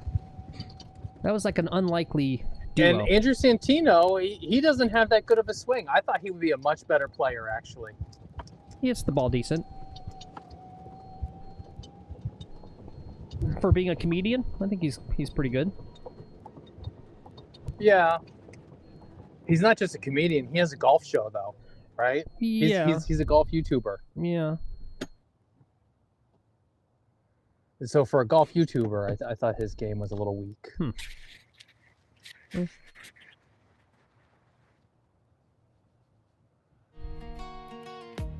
I would beat him in a match. Yeah. That's all I'm saying, is that I would beat him.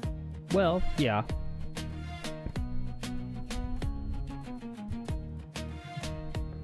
I mean, that's not saying much, though. Again, he's a comedian by trade. Yeah. I'm an engineer by trade.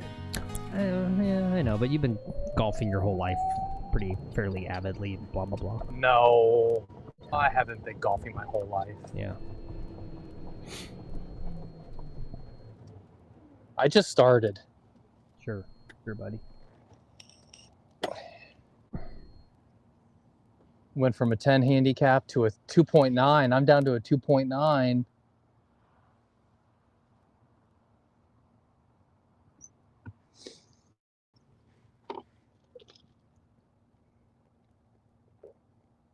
All right, what are we going to do to birdie this hole? We got to start in the fairway.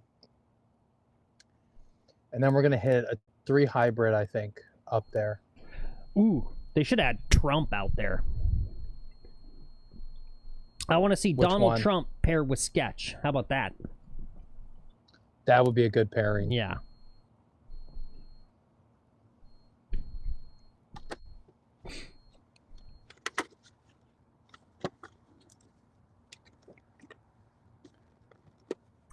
Oh, anyway, yeah, the thing I mentioned to ask you if you know who the Sketch guy was is I was kind of surprised that he was the one, right? If he's the place marker for this kind of like breed of like internet streamer kid, right? It was kind of surprising that it was, maybe it's just because he meets the bare minimum for golf ability versus all the options.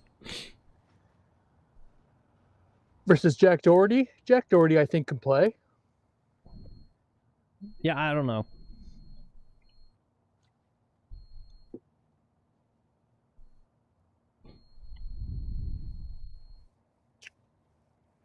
No, I think it's just, if you noticed on the tee box there, Dave Portnoy seemed like he didn't know who the DOD King was. He didn't, yeah. And so he probably didn't know who Sketch was, or like half of the people there. Yeah. And so I'm guessing it was just like Riggs. Riggs is the one who picked everybody, right? And, you know, so it's like Riggs and Trent. And so they go, you know, oh, let's get this guy. Let's get this guy. And like, oh, you know, it'd be fun. Sketch. Yeah. Well, I'm sure it's a collaborative effort. There's probably a lot of partners involved there, right? There's production companies, agents, right?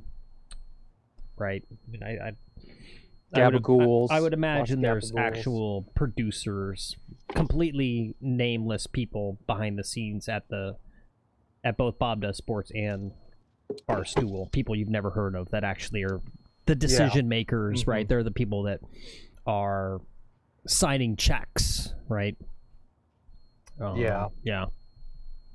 Foof says Dave's only contribution to society is his pizza reviews. Everything else is crap. He's like one of these where did this guy come from? Yeah, it's weird. He's like an interesting dude. He just did pizza reviews. I think that's what started it. But then how does he have like a $1 billion like media empire? Because it's gambling. I think it was pizza reviews, and then it was like, you know, doing some kind of show about like gambling and odds and stuff like that. I don't know. Yeah. Colt thinks pizza reviews by me would be better. Maybe. I don't know. Probably be pretty negative and or too rational. I don't know. You're just gonna be like, yeah, this is meh. It's meh. Everything's meh. It would be I don't know. Like, does he talk about the price? Right? For me, it's all about the value. Does he ever talk about how much it costs? No. Yeah. Never. Yeah, I'm with you, Foof. Says sports betting. It's a cancer to sports. Yeah. Well, it's going to be a cancer. We'll have our comeuppance, Foof. It'll be in about 10 years. You're going to see a real awakening about all the destroyed families in the wake of the trend here. Get over that bunker. Get over that bunker. Get over the bunker. Stop short. Okay. All right. It's to the right of the bunker. All right. Great job. I'm going to have to play it as... Yep. Yeah, I'm going to have to play it as a 3-shotter, though. That's okay. Yep. Dave does talk about the cost of the pizza if it's excessive. Okay. Yeah, good. What's up, Orion? Good to see you. He says, I was surprised to see Nade Shot and Daltouche. Touche is a super funny guy. Yeah, who is the Daltouche? That's someone I did not know who that was. That must be more of a TikTok world.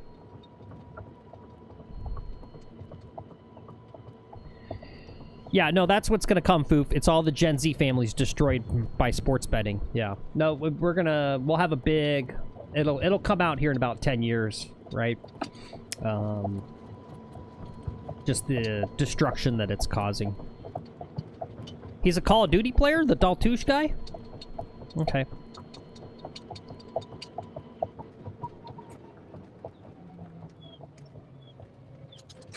Oh, I'm in great shape. Great shape to attack this. Nice. Okay, perfect. Perfect. I've got 200 yards. I'm on the hill here. It looks like data finally returned. Does look good, yep. Ladies on the green in front of me. We got to wait for them. And then we're going for it with like a 4-iron maybe.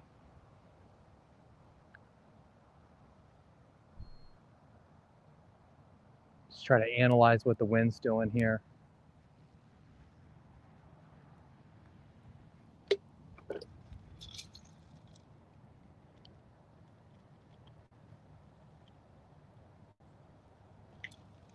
Yeah, 4-iron. I've only got 200 yards. 3 hybrid goes too long.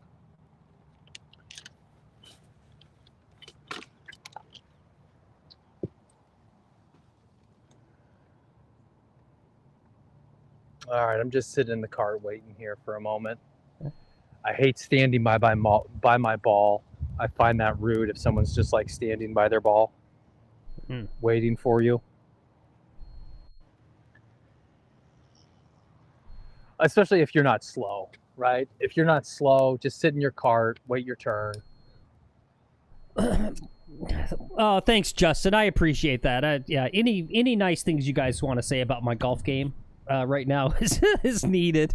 He says, great shot caller video. Phil, you're a bit of a sandbagger. You make your game sound like you'd struggle to break 100. What is your handicap? 16 plus? Great video. Well, I'm trying to improve, right? I mean, I've got nowhere to go but up, hopefully. But oh, come on. What was that, lady? I mean, I am licking my wounds. I'm coping by thinking about, right, so we'll have another video coming out. We shot 2. It's a 3 versus 30 handicap, every shot comparison. And so if I kind of play it out, right, so it's 6 holes, and I go, okay, well, if I played a full 18, where would I hypothetically end up? And I was like, all right, well, it's basically close to a break. It's like a 95. So I'm back, right? I'm back to, like, I would shoot a 95 or whatever back in, like, the early 90s. But,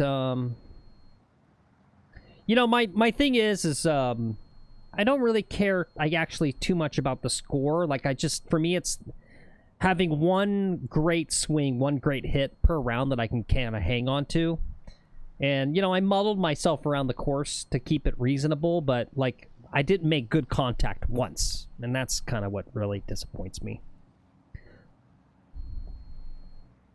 All right, we're going to hit a 4-iron, little slicey. I'm going to let it slide right into the hole.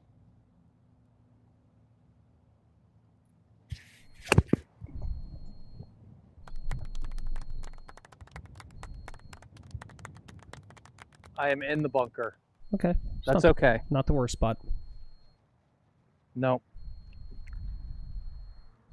Honestly, I'd almost take a bunker shot at a certain scenarios up here versus some of the absurd putting. Like if you're like 30 feet away and you got to go these 3 tiers.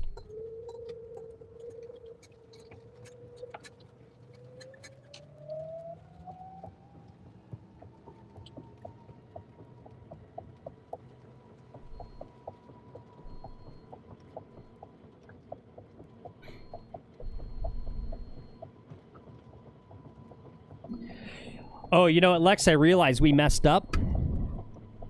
We needed to test, so... tentatively, or whatever I want to say, the next shot caller video is going to be getting shocked on the downswing. But I don't actually know if it's actually not possible. All right. I'm an amazing bunker player. And we didn't test it when we were out there. Player. We needed to test it and see... Can we still even play golf at all by getting shocked in the downswing?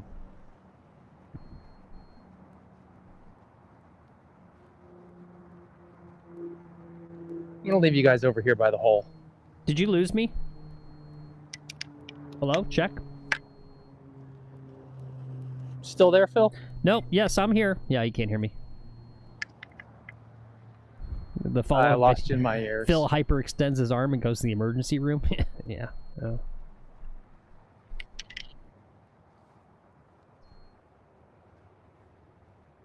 All right. Well, actually need to use the little golfer's room. We'll let him play his game here. Be right back.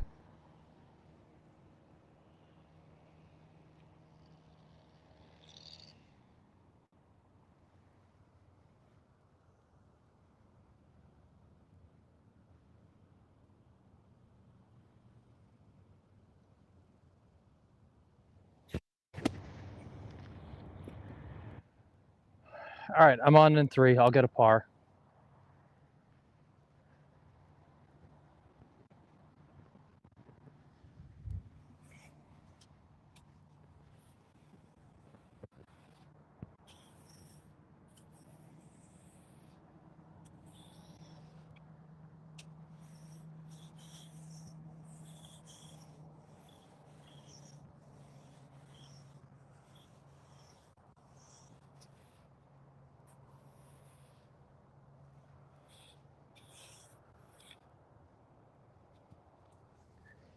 We're not going to get a par. We're going to sink this. We're going to sink this for a birdie. That's what we're going to do.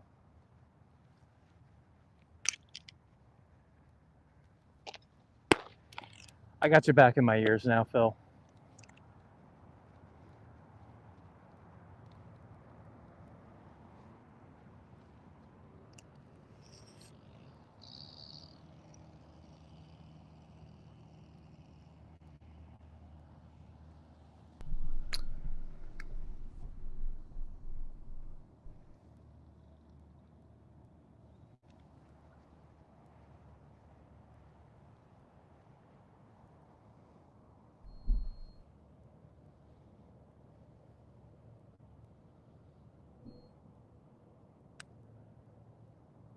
Turn. Lex, can you hear me yet? Yeah, I can hear you now. Okay. Is this a par putt? Yep. Okay. All right. I really wanted a birdie on this hole, though. Yep. Yep.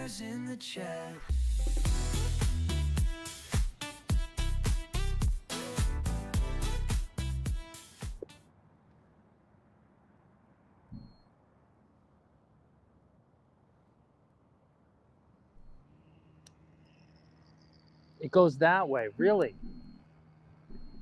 Huh. Justin says, Phil, I know you enjoy the infomercial golf gadgets. Have you seen the Spoiler OG putter? I haven't. Let me see OG putter. Let's see, Spoiler OG putter.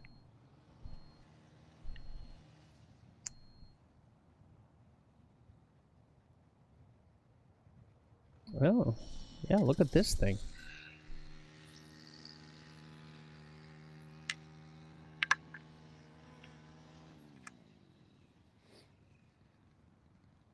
Interesting.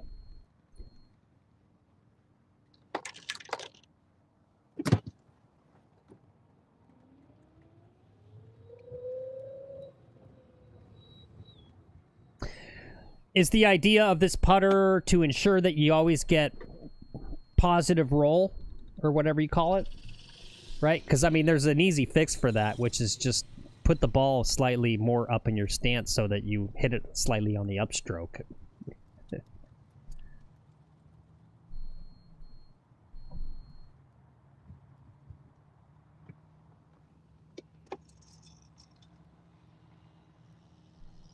Top spin. Thank you, D-Boy. Yeah, that's the word. That's the word I was looking for. Thank you, D-Boy. Yeah, top spin. That's our golf announcer. Doesn't know what top spin is. Yeah. I fit right. Maybe I should have sent in an application to that Barstool Sports. I probably know just enough about golf. I fit right in. Yeah.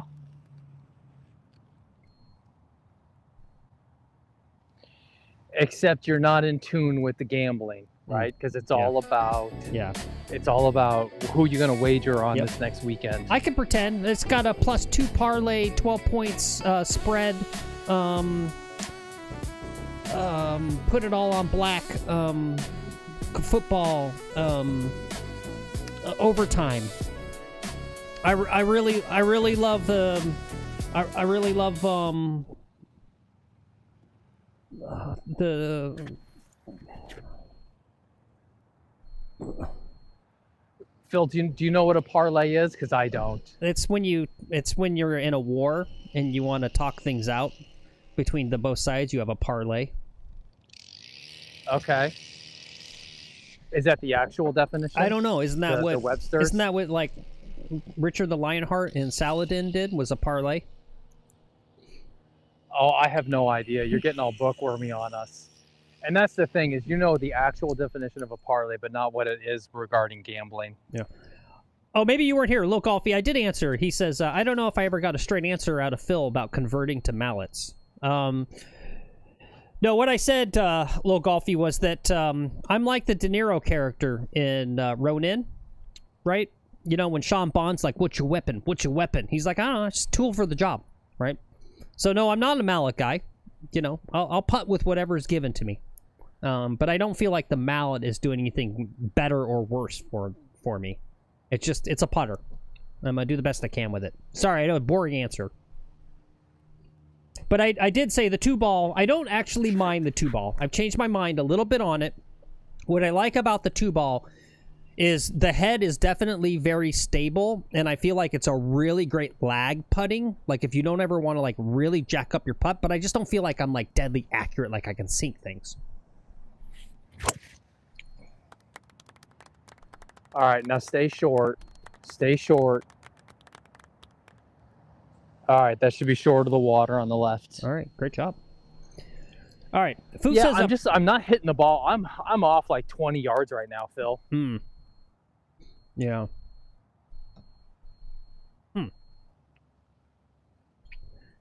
Well, I think you're swinging smoother, which is good. Yeah, I am swinging smoother. Yeah. I've got more accuracy, right? I've got a lot more accuracy, fewer misses. That's good. Yeah.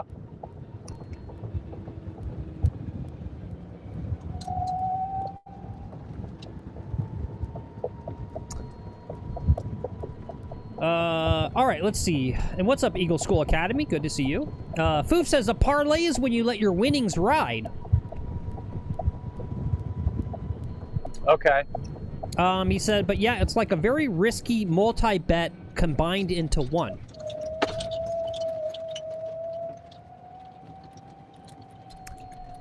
John Baggers thinks you might have geriatric muscle wasting.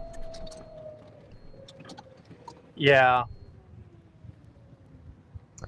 Justin I'd says, buy that. Yeah, Justin says he's been eyeing a Titleist Bullseye to give it a real try. Is that a putter? Bullseye putter? Whoa, is it this crazy old thing? I see like old ones. Like this? Just because it's old doesn't mean it's not good. Yeah, it's like old school putter.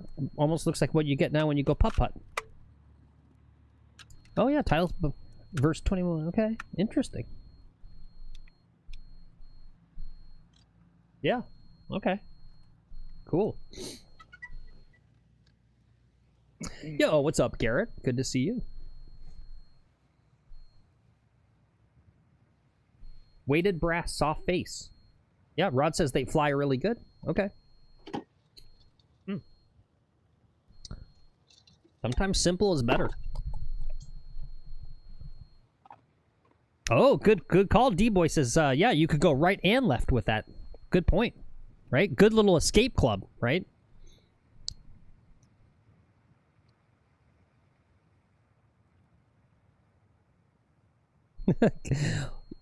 Lex Garrett says, it makes me sad you never say hey. Hey, Garrett, how you doing? There you go. Well, Phil says hey. Sometimes I say hey. Don't be sad. Normally, I'm just trying to focus on my golf, on the filming. What's the data doing? Can I load the drone or not load the drone? I've got the club president in front of me right now, so I'm trying to be extra careful and like not piss off the club president because she is so fast to push in a complaint or bitch about me. Yeah. Like, this lady doesn't know me and she hates me.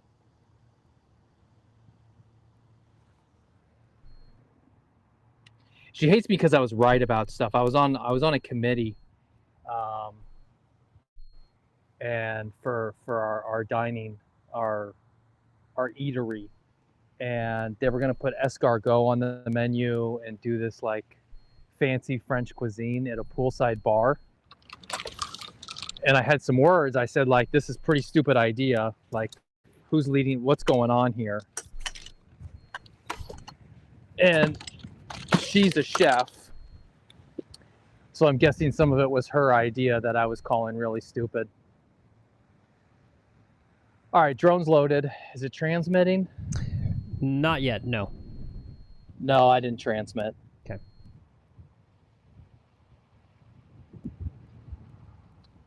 I'm dead into the wind here. I'm gonna go 6-iron on account of the wind. Everything's come up short. The wind is gonna stop this on a dime. So as long as I can get it there with the 6-iron, 148 yards, we're gonna be good.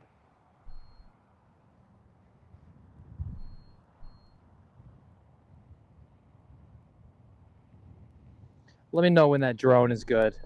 You're good. Sorry. Yep. Okay. No, you're fine. Because I'm gonna sneak this sucker close, Phil.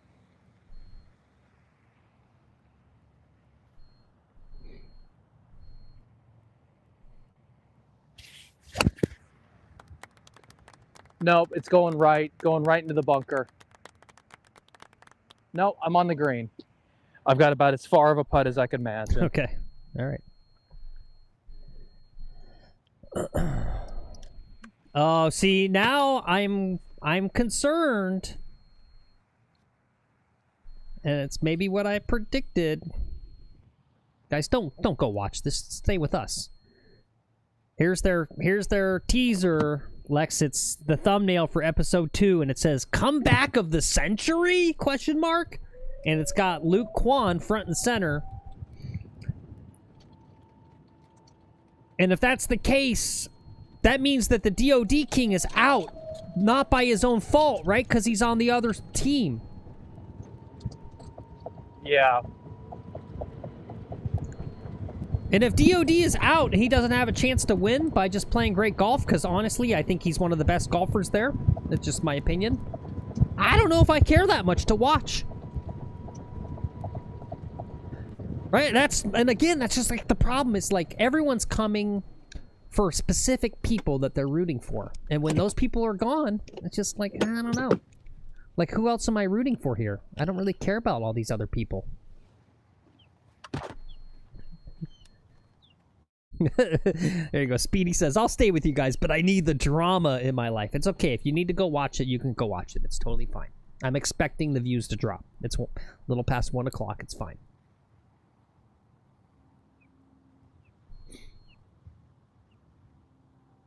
Yeah, me too. D-Boy says, I hope Kwon comes back and wins it all. Yeah, that would be good stuff. That will make him extra hated. Extra hated.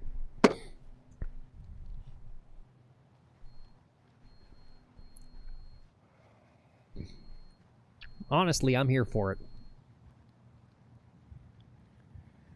In fact, just all right, Phil, this is like a 80-foot putt I've got. Just for all the haters, I want it to come down to a sudden death playoff between the DOD King and Luke Kwon, since everyone wants to hate these two guys. Golfing Orlando says he's going to go buy a new car today. Nice.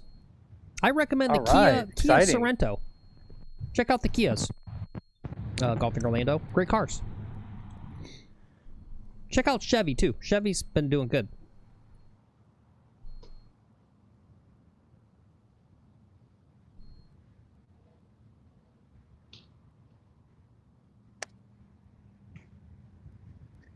Now speed up, speed up, speed up. Get down that hill. Speed up, speed up, speed up. Come on, drone. Okay. I want to see the long shot, drone. Come on. Whew. That was a good putt. Ooh, nice job.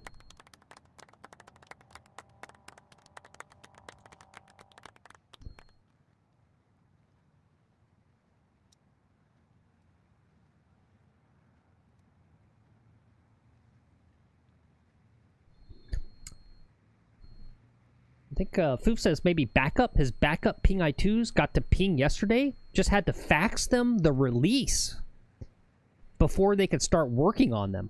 That's interesting. What's that all about? He says the 2 to the sandwich being turned from blue dots to red dots. All right, you didn't have your local guy do that? You could have got him bent locally, I think. But good on ping, man. Good on me. That's a grade 4 right there. Grade 4. Good. Nice job. Great freaking job. Well, as long as you're not buying a Lambo, Golfing Orlando, I mean, I wouldn't recommend you buy any of those. But what is he buying? He says he's going to buy a 2022 Ferrari Roma, which honestly, okay, the body styling on the Ferraris has gotten significantly better in the last decade. They're not like Lambos definitely are ugly as sin, and they drive like Lambos shit. Are ugly. Yeah, and they drive like shit. Ferraris drive like shit a little bit too, to be honest. They're a little squirrely. I know y'all are gonna hate on like a BMW, like a M4 type thing, but you know, if you've spent any time in the sim, right, you know that performance is more important than looks, ultimately.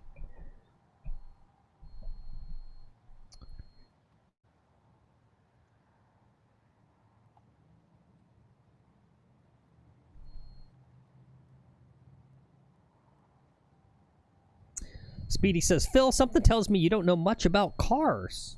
Actually, I do know. I know a fair amount about cars.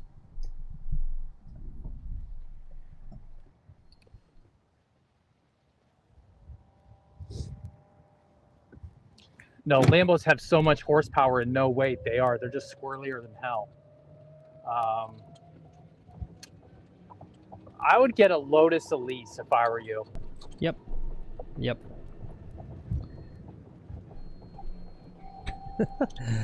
Poop says Phil drives a Chevy Caprice LTZ, right? Yeah. Chevys a LeBaron. You kidding me? He's got an original LeBaron. Chevys are good cars.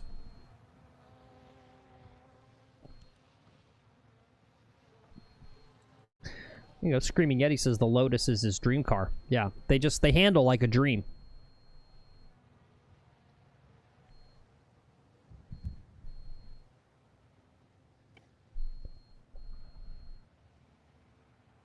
$160, but I have a helping wind today.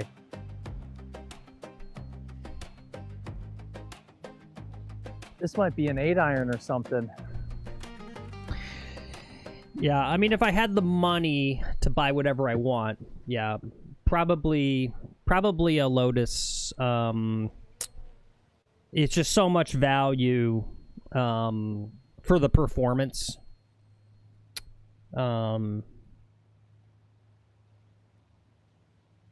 Yeah, see, in big mistake, D-Boy, a McLaren? Nah, meh.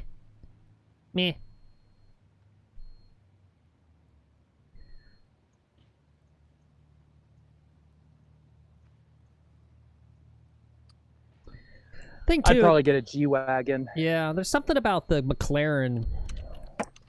Like, they are plastic. Like, and they're literally made out of... It's just like, you know, I don't know. They even look like the body styling. Like, it looks plastic.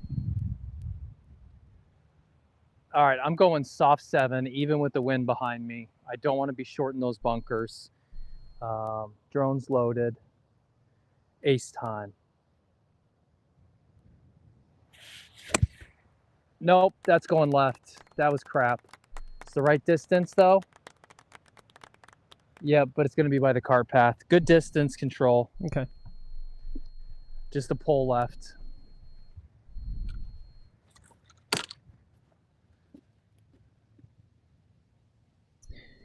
Yeah, I mean, honestly, to be perfectly, yeah, just a new Chevy Malibu.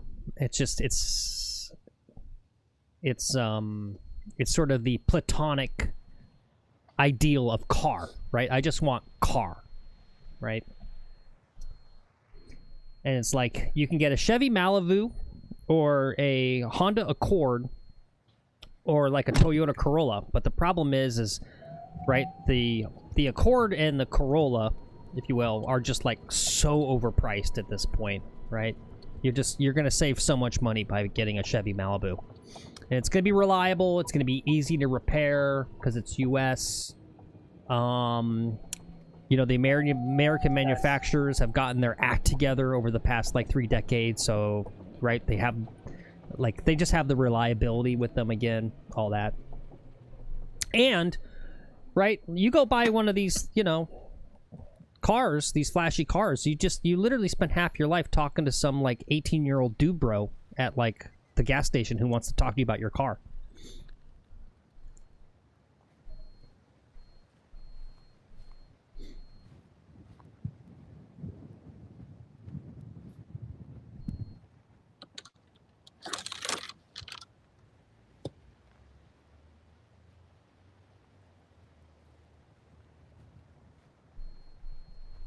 Get the Ferrari. Ferraris are sweet. Yeah. I mean, Golfing Orlando wants to waste Don't his listen money. to Phil. Yeah, if he wants to waste his money, that's on him.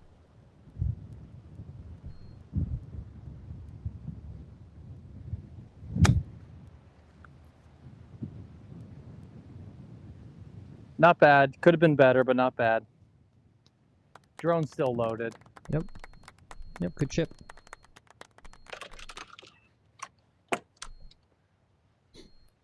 Yeah, that's the problem too, Justin, right? You buy a high-end sports car, you can't even use it. It's like having like the most gorgeous wife in the world and then you're like celibate. It's like, why? Right? Yeah. Yep.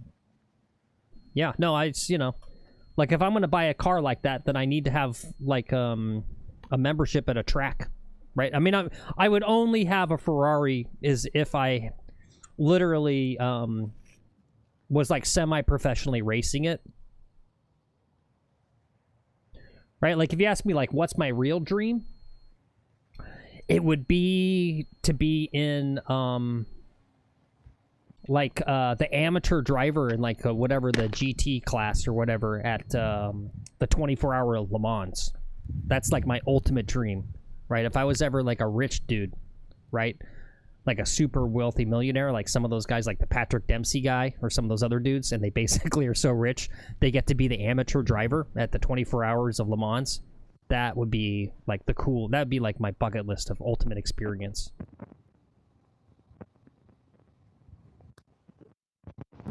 Oh.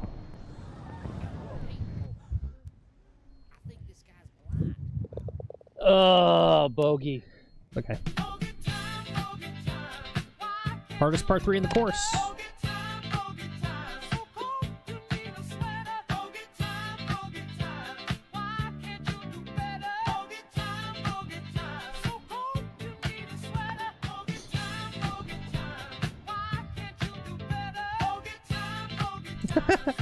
Booth says Europeans call NASCAR boring, but they'll drive on a track for 24 hours straight. Yeah.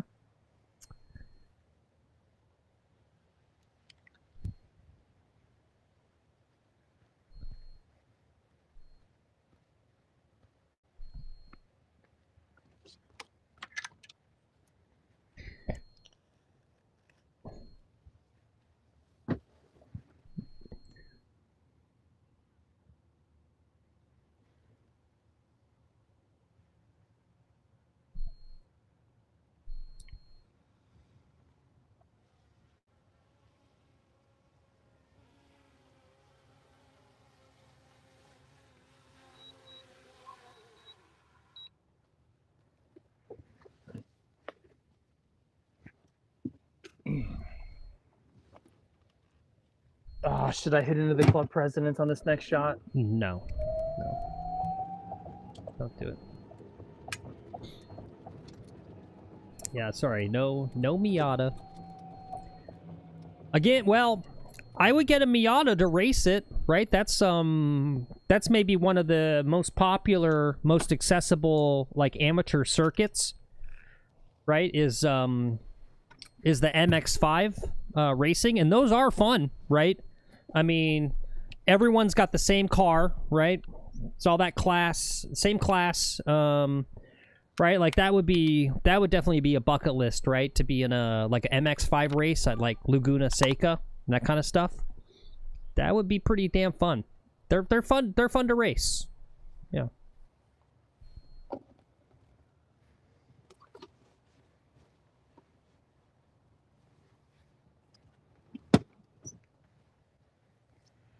I could race my Mazda CX-5. Mm-hmm.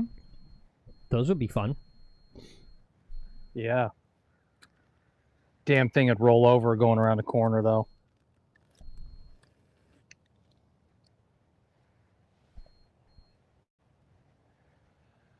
All right, I've got a really helping wind here. I mean, honestly, I just want us to get to the full self-driving, so that, and literally, it's just like car ownership goes away, and you just do the thing where you just press a button, and a self-driving car just shows up at your house, and you just rent or whatever, however that would work. Uber without the Uber driver. Yep. It's coming, Phil. All the jobs. Robots are coming for all the jobs. Good. All right, that'll be just fine. It was off the bottom of the club face, but it'll middle the fairway far enough. Colt, he says, sounds like a hellscape to me. You say that, but here's the thing. Like 90% of all traffic, right? Like, what do we hate most about driving? It's traffic. Traffic. And you know what traffic comes from? It comes from humans are irrational, right? Computers would stop the traffic. We'd all get to our destinations just quicker. Because you wouldn't have humans. But it's about the journey. It's about the journey, Fuck Phil. that. Fuck it's that. about the journey.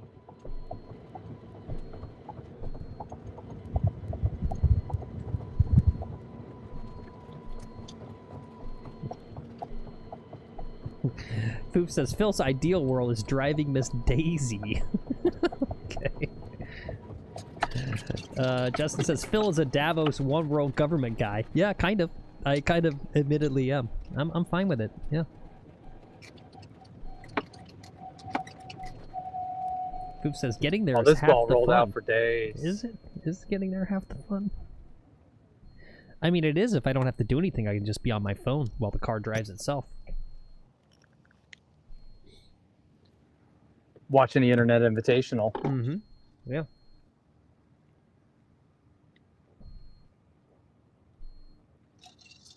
All right, we've only got 197 yards left. We'll be going for it.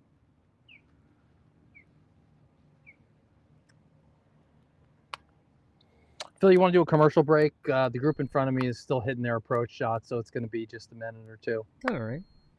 Use the golf cart. Thanks. Now go hit your snake a ball.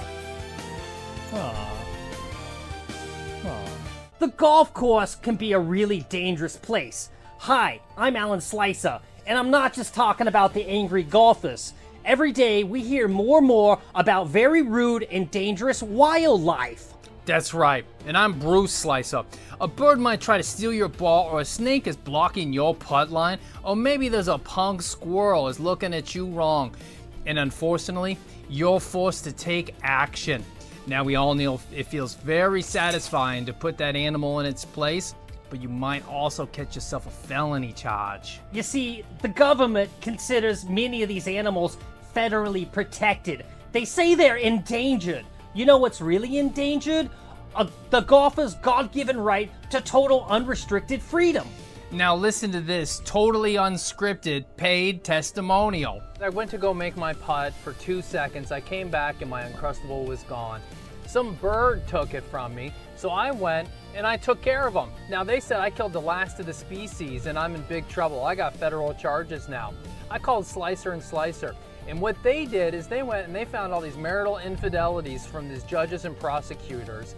And before you know it, the charges were dropped. Well, there you go. It's important to remember that these judges and prosecutors are constantly cheating on their spouses. They can't help themselves. Here at Slicer and Slicer, we have a 95% success rate of finding marital infidelity with these clowns. It's the easiest way to get your case dropped. So there you go. We might slice the golf ball, but we won't slice on your case. Use the golf cart. Thanks. Now go hit your snake and ball. Aww. All right, guys, welcome back. Guys, I just looked. I saw we got to 750 subs finally. Thank you so much. Yay! Whoever subbed. Thank you to whomever subbed. Yay! 750. Hooray! Thank you, guys. Appreciate you. Much love. We are on our way to pushing you ads. Yay! That's the downside. We get to 1,000 Yeah. and it's like pushing you guys ads. Mm-hmm.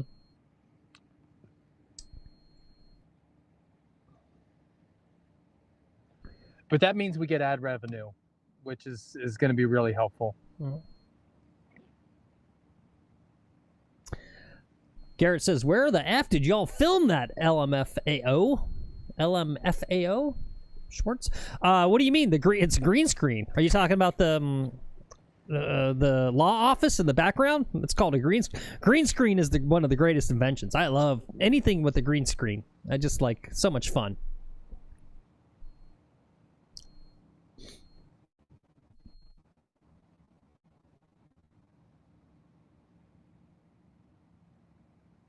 Yep. Love the green screen. Colt says, Terminator 3 came out over 20 years ago. I guess Phil hasn't seen that one. I'm an optimist, and I don't believe the AI is going to try to kill us. I had a whole argument with someone, a family member, recently, and I was so surprised that this particular family member was kind of on the concern thing about the AI. Like, I don't know. They need us more than we need them. They're here to serve us, and they have no purpose to serve us. No, they will not serve us.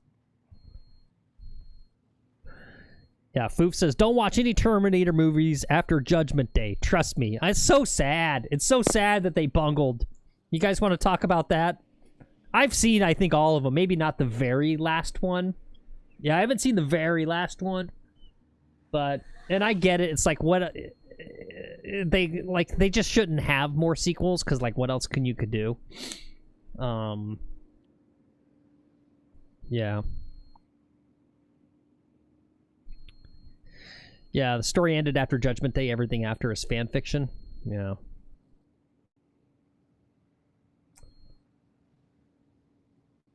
Yeah, it's too bad, right? It's like such a good idea or whatever. And they just can't make a good Terminator movie. All right, drone is loaded. I think a 5-iron can get there. Take it easy golfing, Orlando. Enjoy your car buying. Enjoy your car buying, sir. Yep. Don't let us know them what trick buy. you into a Put high interest picture. rate. They're going to go in there like, cappuccino, sir? Would you like some champagne while you buy your Ferrari? Don't do it. You got to go in there with with cash. Right. Straight cash, homie. If you can't pay for it in cash, you shouldn't be buying it. Well, he says it's a breakie. He's going to sell his Audi R8, which is basically the same price, is what he said. Oh, okay. Yeah.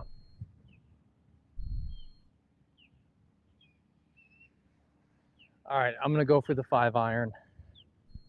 Send it high, let the wind do its business.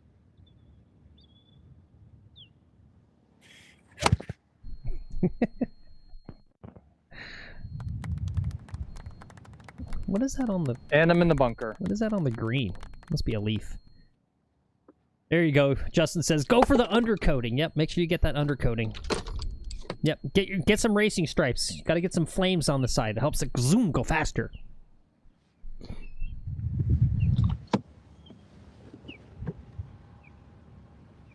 Get the racing bucket seats. If you're gonna want that true coat. Yep.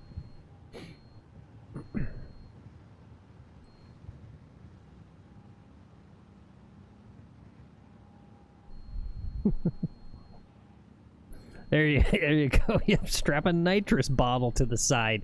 God, I miss the 90s. Does anyone still do that where they got the little nitrous thing right like, up on the frame? That used to be the thing.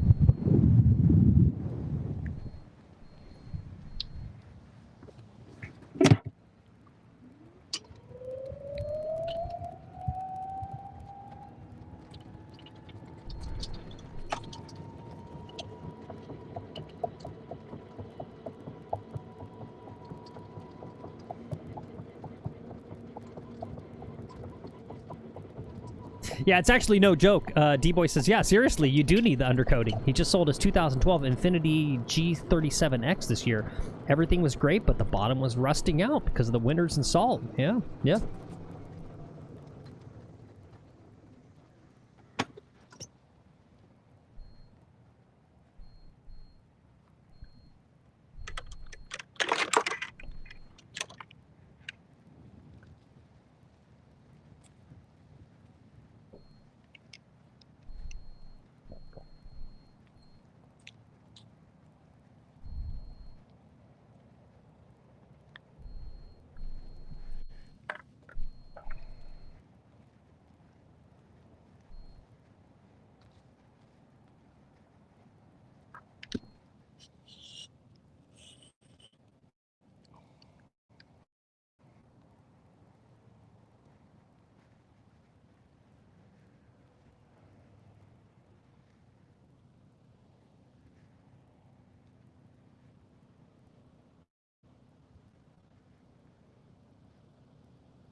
All right, I'm on the green in 3.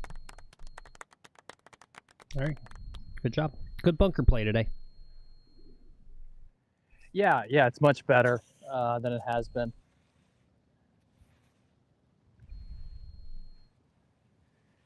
We got to really grind here, though. We need a birdie here. There you go. Garrett, Max respect there. That's a classic car. Lex Garrett says he drives a 98 Toyota 4Runner.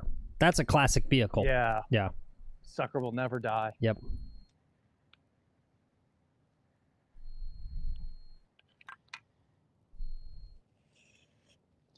Yeah, I drive a Mazda CX-5. It's we were just a one-car family and we had to get another car.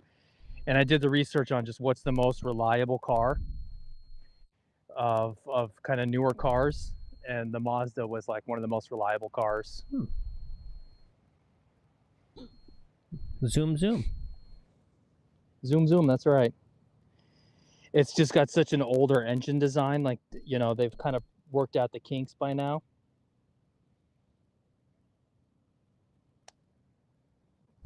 God, you suck at putting. Why do you suck so much?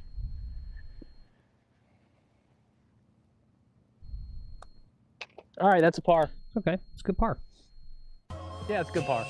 Just like a wedge, got soul and I'm grinding. Greens and regulation are what I'm divining. Addicted to the green, so Justin says, I wonder if Tyler from DP got an invite. Who's Tyler? What's DP? And an invite to what, Justin? To the Internet Invitational. DP. Tyler. DP.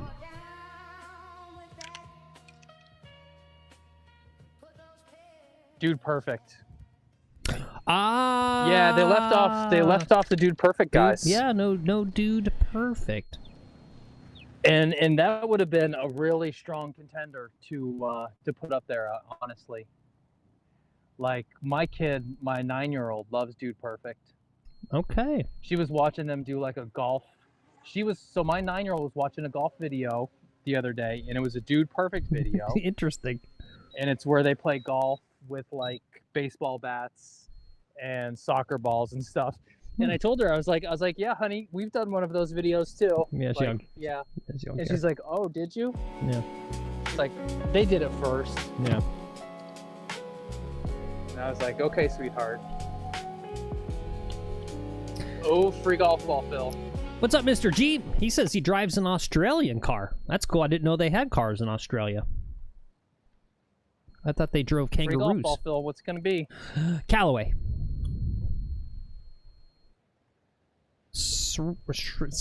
How do you pronounce that? Shrixon. Here's Is- another free golf ball, Phil. Is it another free golf ball. Shrixon or What's it going to Srixon? be? What's it going to be? Free golf ball, Phil. Callaway. Yes, I knew it. I knew it. It had to come up. Yeah, Lexus. Lexus are nice cars. Yep. Foof thinks you should be driving a Lexus ES350. Lexus. Yeah.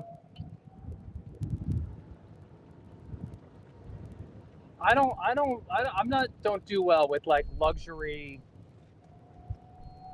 cars. I'm fine with the Mazda. I hate spending a lot of money on cars, and we pay for them in cash. Yeah.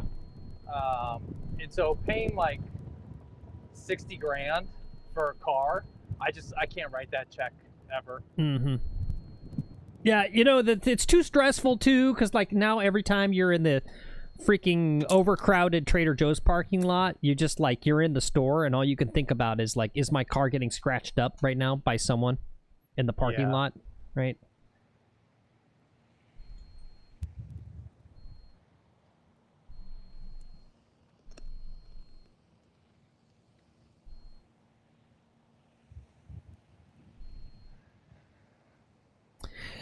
Yeah, there you go, Justin. No one's talking about the Volkswagen. No one's brought up the Volkswagen in chat yet.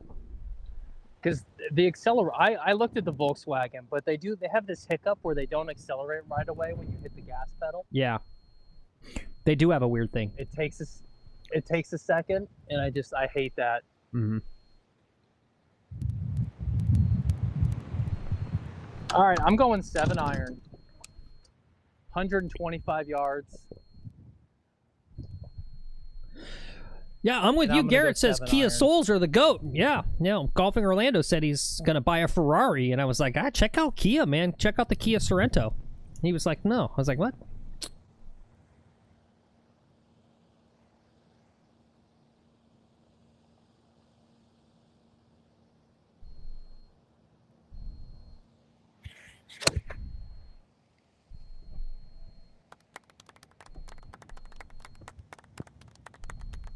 All right, it's on the green. Could have gone with less club, but I definitely wanted to clear the water. The wind moved it about 20, 30 yards.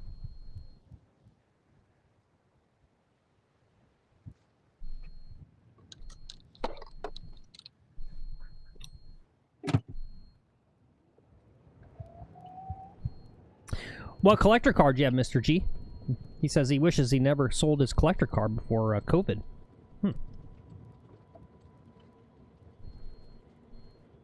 Yeah, that's what I like is old gas guzzlers. Mm-hmm. Mustang, like an old Mustang, is pretty badass.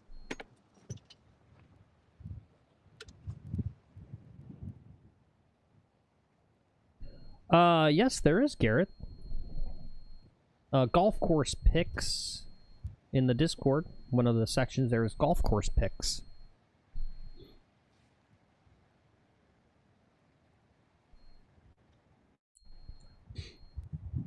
We love looking at golf porn.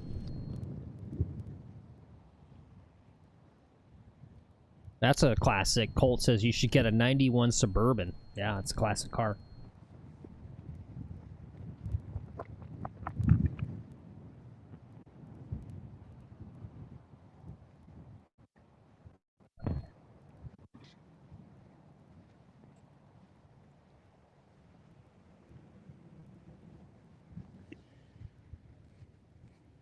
I mean, let's be honest. Where would the Mormons be without the Suburban, right? They'd all be stuck at home permanently.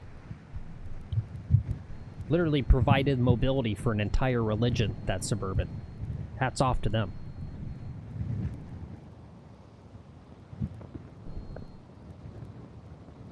I got to play brake for the wind here. The ball's moving. Wow.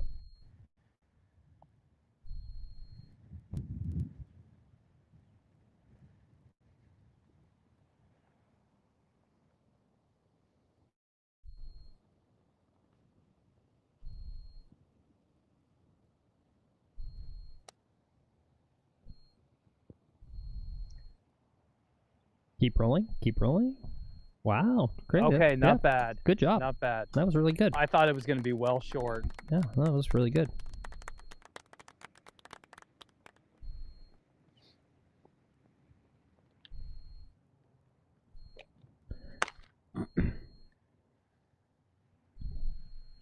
Okay, this is a must make here. Must make.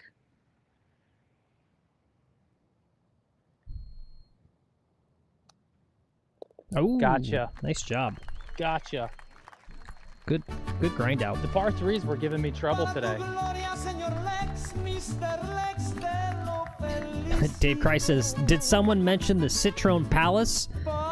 Is that one that I think I've seen on, oh crap. What's the British car show? Where it's right where it's like the ugliest car of all time, and it's got like a weird steering wheel or something. Oh, actually, this is kind of an interesting looking car. It's not bad. Top Gear. Thank you, guys. Yeah, just couldn't. Top Gear. Yeah. Couldn't think of the name. The Nissan Rogue. It's the bad girl car of choice. Interesting.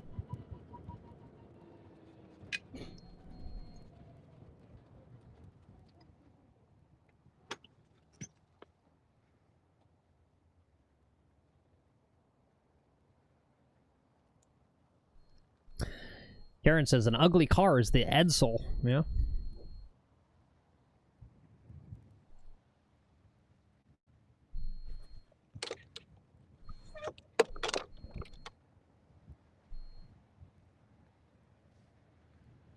All right, there's a GMC truck out there right about where my balls should land. Should I wait?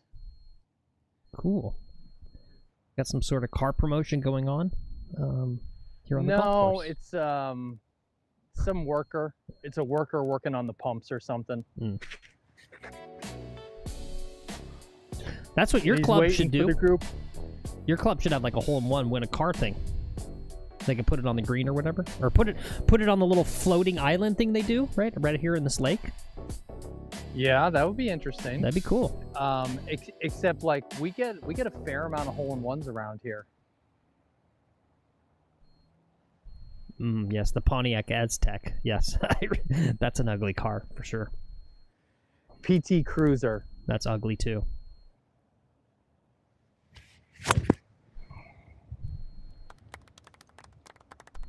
All right, that's perfect. Perfect. Perfect.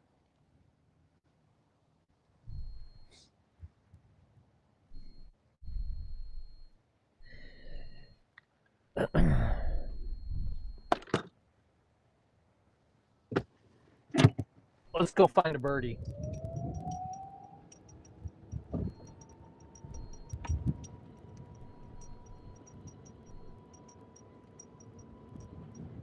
Phil, it's a little chilly today. Yeah, I saw it was like 74 or something, right? Yeah, a little chilly.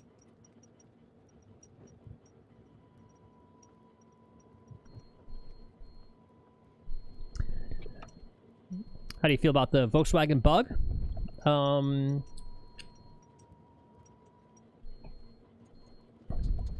Good, except right, the original one, like the mechanics were garbage, right? When they came out with the new one, what they should have done is kept the original body styling and just obviously give it much better engine and blah blah blah. Right? Didn't like the new body styling on the new one. No, the new body styling was garbage. It's like that PT Cruiser. Yeah.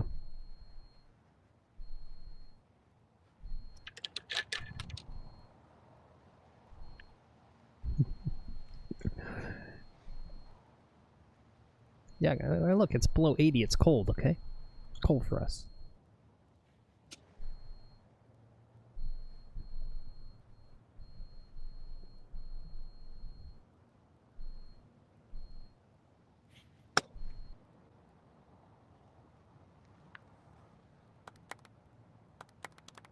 All right, not bad.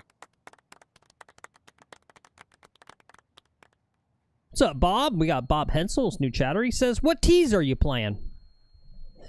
The men's tee, Bob. I'm playing T-Box 3, and I'll elaborate. I'm doing it for 2 reasons. One, it makes the par 3 shorter, and I get better chance of a hole-in-one. I made a hole-in-one on hole number 8 here about 2 months ago. And 2, for the men's league at my club, I want to play from T-Box 3. And so Bob, you have to play from your T-Box most commonly found, so I play from T-Box 3 now. Bob is a fellow member here. He's been on the channel before. I had a feeling, yeah. Since he was very specific question. Yeah. So we're playing 3s, and I play 3s almost all the time. Will, another really great player. He's playing T-Box 3 too. Yeah, that's what all the cool we're kids all are moving doing. it forward. Yeah. Why not? We're all moving it forward. Play it forward. Why not?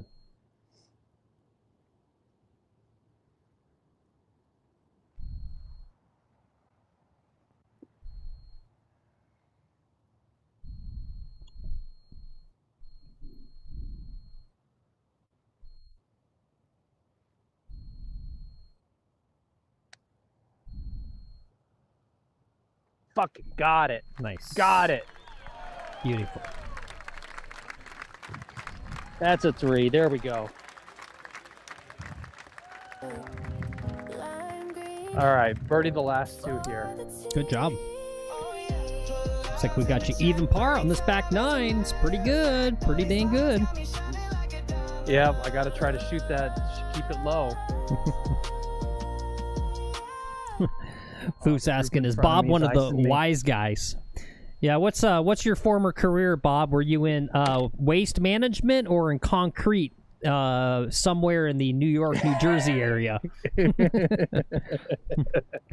It's only a joke.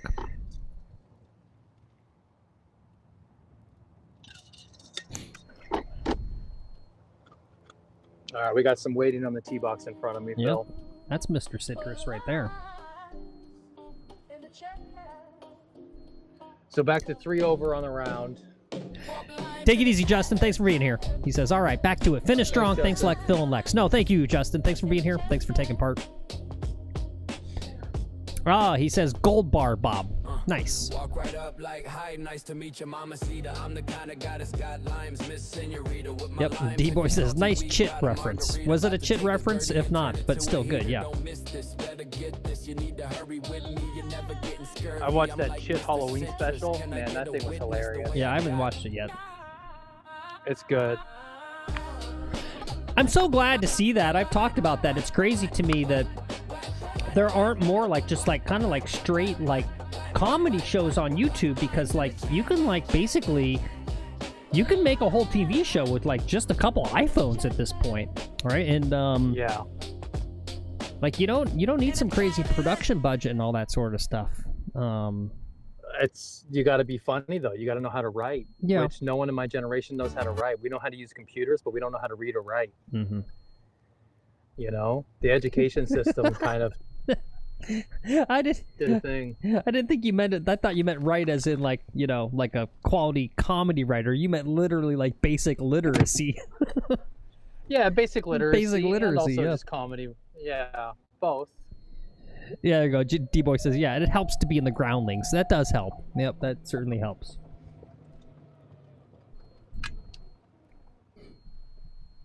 All right, should I hit into him now? No. 18th hole. Don't hit into him. What should I play here? 3-wood? I think I just go with the safe play, 3-wood. Even though I'm hitting the driver really well.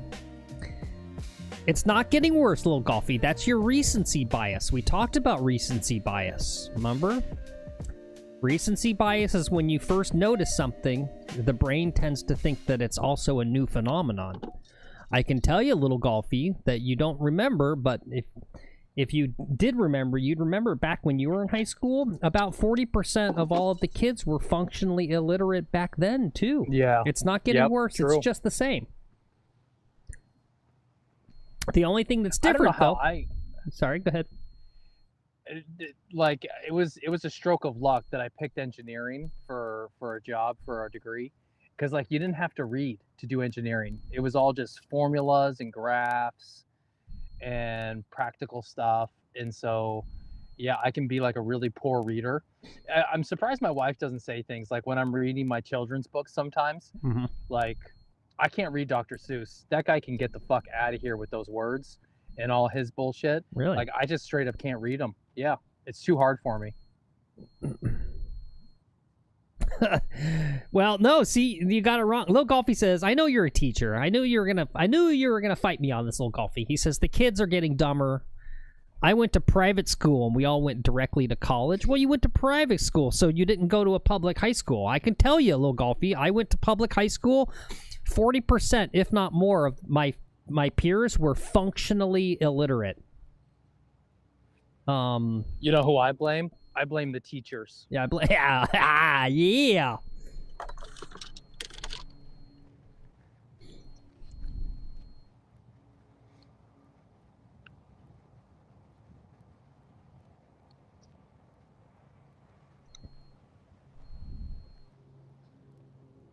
Well, I think recency bias, D-Boy, could go either way. But I think it tends, right? We have a tendency to focus on the negative.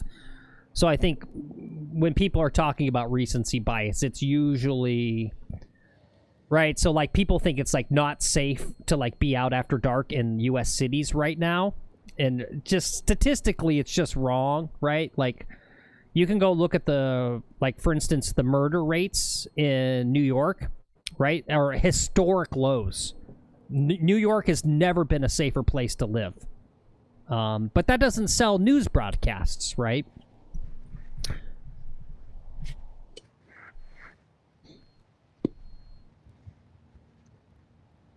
All right, 75 or 74. That's my number today. Wind is howling off the right. It's really pushing this way. I'm going to hit a straight ball. If it slices, the wind will knock it down. If it doesn't, the wind's going to let it run for days.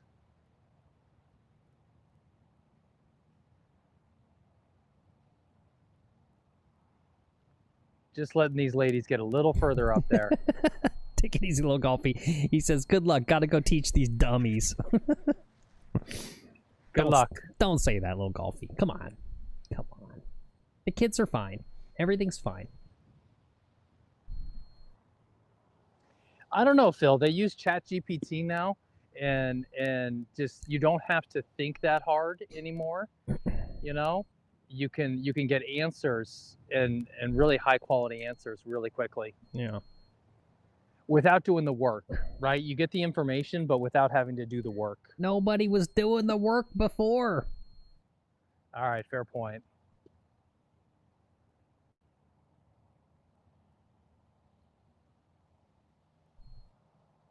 All right, I'm gonna go ahead and go. No, if I hit into this lady, she's gonna pitch a fit. My ball can't reach there, but God forbid it comes up 20 yards short.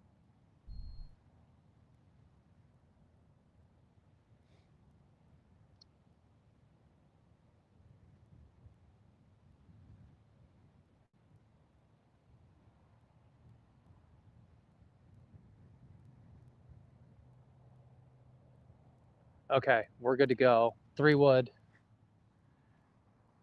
Protect your round. Protect your round. Easy swings. Okay, right down the middle. Perfect. See, here's the thing, right? Two things can be true. Now they're talking about Chicago. So you brought up an outlier. You brought up basically the one major U.S. city that has the worst murder rate, and that's been the case for decades. Did you know that Chicago had the safest summer in 60 years in 2025? And the murder rate has been declining. It was actually, 2022 was a recent high. It's dropped. The city's murder rate has fallen significantly from the 1990s, when there were often more than 900 homicides reported in some years. right? Almost in half. That's a lot of killing. Right? Estimated 581 homicides. Not good, right? Again, not good, right? Except, obviously, not good. Needs to get fixed, right? But almost half as many homicides in 2024 than the peak of the 90s. That's all. Yeah, it's just, data is data. I'm not saying it's good, but, yeah, I don't know. We just, we don't remember. 581 seems like a lot to me. No, yeah, it's really not good, right? It's really not good. Any number's not good, right? You really, if you have over 10, I feel like something's not good, right?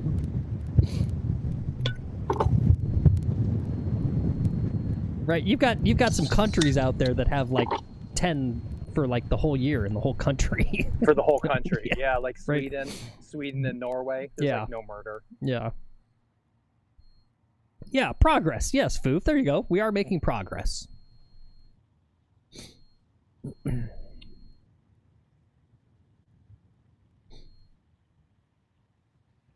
not saying it's good. I'm just saying the 90s was really, really bad. The 70s and the 80s were really bad too.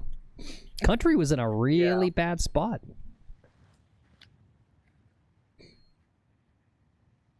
Things on the whole have gotten better. You gotta look on the bright side. You gotta look up, guys. Things are getting good. We gotta keep pressing. We gotta keep working hard to keep making it better and better. But,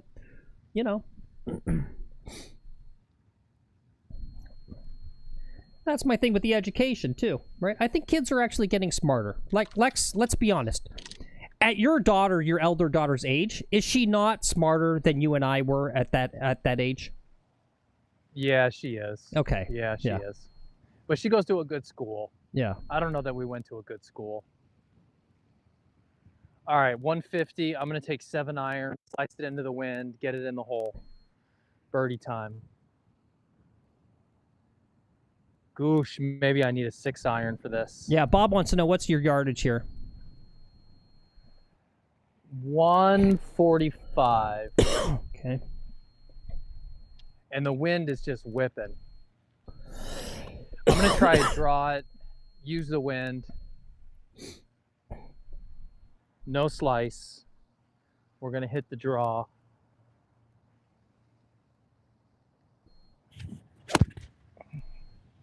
Oh, that's going to be deep. Settle down now. Settle down. Settle down. All right, it's on the very middle of the green. All right, great job. This is a hard hole. Let's not joke around. This is a freaking hard hole. I'm gonna get my par and eke out a 75 here.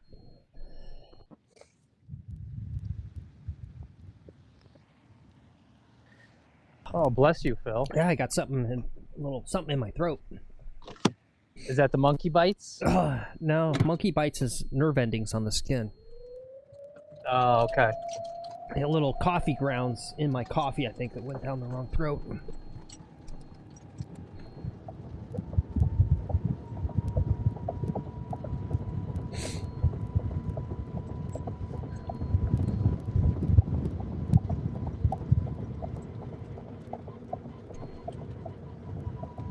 All right, we got a good look at birdie here.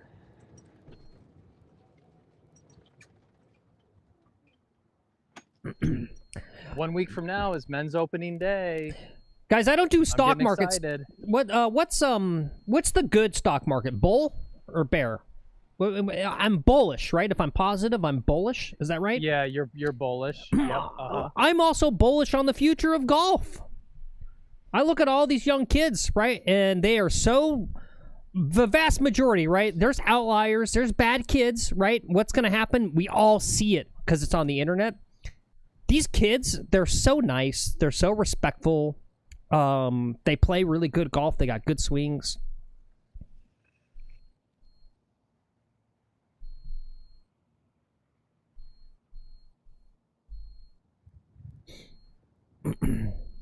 Phil, tell me what shitcoin to buy this week. Wrong person to ask. I don't know. Don't buy any of it. Phil, I don't know. In my ear, you can talk at your whim there. I don't know anything about the coins, Foof. It literally is beyond my intelligence. I don't understand how computers make money. I don't understand that. It's the part. They talk about mining or whatever. I just don't understand it.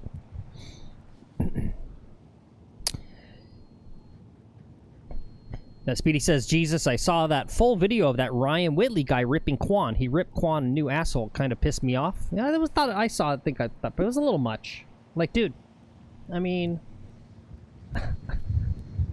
it's a barstool tournament. Like, I mean, yeah, there's $1 million, but I mean, we're not solving world hunger here. It's not like Luke Kwon like let down a whole country, slow down, like wow. or something, right? Oh, the wind. Oh, the wind. Just say the words Jiminy blockchain and crickets. peer-to-peer. You'll be a crypto genius. Yeah, okay. Yeah.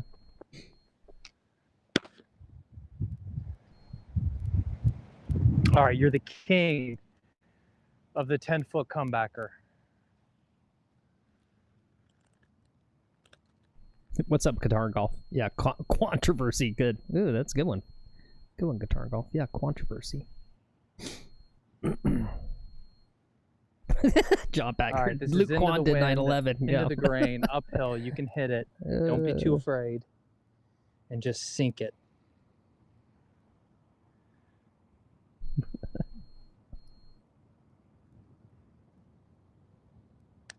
Oh, it's gonna look. Oh. Finish with a bogey. I think he pushed it. A little bit of a push there. Ouch, 76. Okay, still a good round.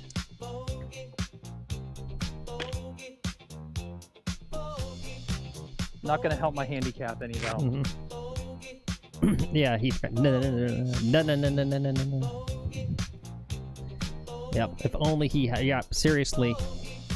Luke Kwon was the TSA agent that let the terrorists on the planes. He overslept that day and didn't show up. If he just showed up, he would have caught them and stopped them. Whitley is an angry... Who is that guy? Anyway, who is that guy?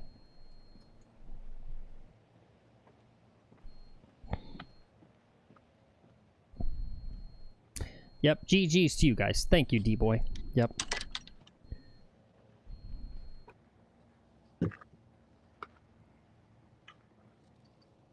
Luke Kwon should know not to become the heel for a boring event that doesn't have a star or a story. Yeah. Yeah. He's an ex-hockey player who works for Barstool. Okay, ex-hockey player. Yeah, interesting.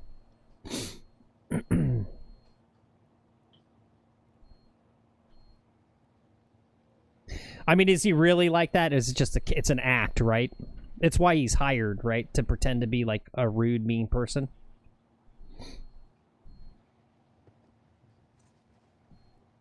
Right. I saw that. I don't know anything about like that stuff. Like, who's the one guy that does the basketball? Oh, shoot. Stephen A. Smith. Right. I've never watched content or whatever. I think it's like on network TV. But I think I saw some article or something about like it's just a character, right? It's like he doesn't, right? Because isn't he all like angry and stuff? Like on his TV show? I think I saw some article where it's all made up. Who's that? Stephen A. Smith. You know who I'm talking about? Nope. John Bagger says Stephen A. is going to be president. Guitar and Golf says he's a D.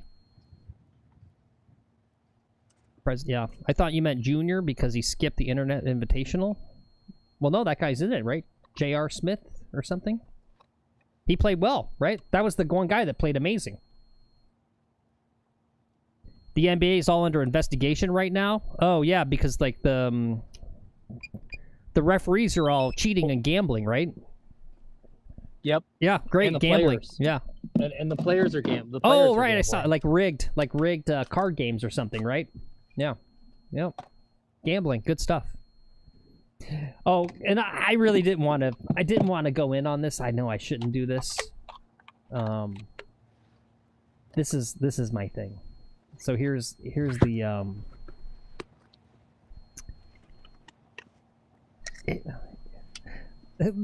this is why my thing. Like, I don't ever want to be doing this, right? So like, you post your video, right? And you got to put all the stuff in the description, right? Like, follow my Instagram and all this stuff.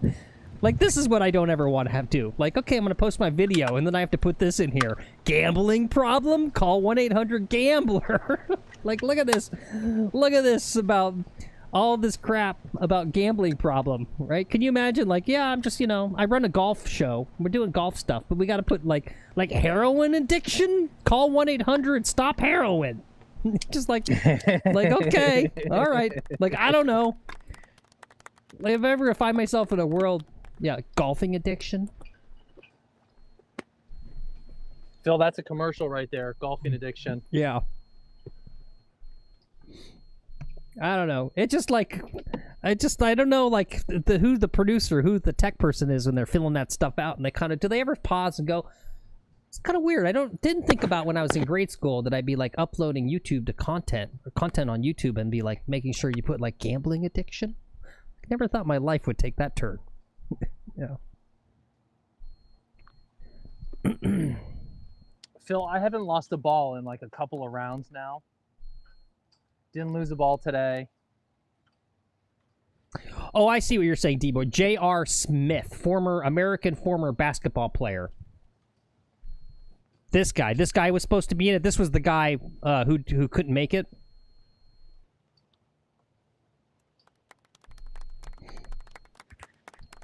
Do you guys think I need Adderall? Drugs scare me. Shout out to Dare. It actually worked. You know it wasn't Dare. Can I finish on a crazy story? Sure. That's perfect. So, in about 3rd grade, Dare never did anything, but it's actually, you gotta, like, having a cop come in and tell me drugs are bad was maybe not a good thing because, I don't know, maybe it was generational, but even as young as, like, 3rd grade, we all, like, understood that, like, cops are cops, right? And you don't believe them, right? Like, no one respected cops. And so having a cop come in and tell us don't do drugs was almost like saying do drugs. But in 3rd grade, one of my classmates, she got up, and she was like a rich girl, and she got up in front of the class to talk about her family, and she talked about her 2 older brothers got like into like cocaine and stuff, and like one of the brothers passed away from like the drugs, and like the other brother was like a mental vegetable. And so she's telling the story of like how the family and her brothers who were like her heroes and like all this stuff and how it destroyed their lives. And she's like bawling, crying, telling the story. And it really had an impact on me. Like this girl, right? Who no one knew this about her, right? And I still remember her to this day talking about her brothers and like drug stuff. And I was like, whoa, okay. Yeah, don't do drugs. Yeah. It was crazy. Anyway, yeah. Well, that's the show, guys. Tomorrow, 10 a.m. Yeah, there you go. Special guest contributor, Trip. Mm-hmm. Trip McGuffin will be out. Yeah. There you go. Yep. Yep. Also, Shanks the Clown. McGolfin TV's actually legit professional golf coach. +4 handicap. Yep, +4. Yep. He's really good. Yeah. All right, guys. Cool. Well, anyway, thank you so much, guys, for all the super chats. Thanks to D-Boy. Yeah, all the donos. And Gordissimo. John Baggers. Gordissimo. I'm missing someone. Shit. I'm gonna feel horrible. Hold on. I'll go to it. Hold on. Oh, and Dave. He's thank in you, Canada. Dave. Yep, Dave. Dave Christ. Yep, Yeah, thank you, Dave. Yep, Gordissimo, Dave, John Baggers, D-Boy. Thank you guys so much. Appreciate you. Yep, and don't worry, guys. Don't feel bad. If you're just here watching, that's good enough. We appreciate that. Yep, thank you, guys. Yep. I got workmen at my house. I got to go see if what they've screwed up today. Fun. Yeah. Yep. I hate having work done at my house. Yeah. It's a nightmare. You'll like it when they're finished, when they fix the driveway. Yeah. Yeah. You'll be glad you get that one done. Yep. Yeah. Yep. Today's McGolfin TV show brought to you by cocaine. Guys, if you have a cocaine problem, call 1-800. I love that too. It's 1-800-GAMBLER. That's called gambling problem. Call 1-800-GAMBLER. That sounds like they're reinforcing that it's fun, right? I don't know. It's like crazy to me. What do they say when you say you have a gambling problem? They go, you should stop gambling? Like what? Maybe I should call this phone number and see what actually happens. Yeah. I don't know. Yep, beat LA. Yep, let's go Blue Jays. Alright, anyway. I think that's it. Flex. Yeah, 1-800 spin to win. Bye. See you guys tomorrow, 10 a.m. Halloween special. 10 a.m. West Course, Trip McGuffin. He's probably going to shoot like 16, 17 under.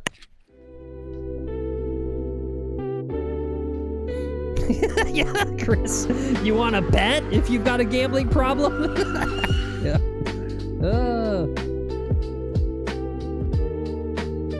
I get it. You guys, you have no idea. Some of the streamer people I know this one guy. He does stake.us. They pay him $1,500 a day in cold hard cash to promote stake.us. He gets about like 600, 700 people in his stream, and they pay him $1,500 in cash a day. He live streams for about like 6 hours and tries to get people to sign up for stake.us, and they $1,500 a day, right? And he's got a baby. He's got like a kid and another baby on the way, right? He's got a mortgage. How do you say no, right? $1,500.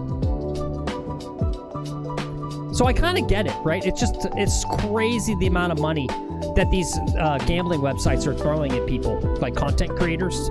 It's so hard to say no, right?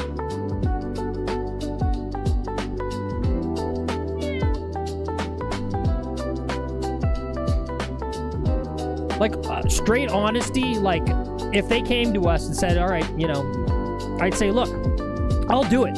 As long as I can also say, don't actually take advantage of the service. Don't actually do it. But I'm gonna advertise it, but not advertisement. Right? Like, I don't know.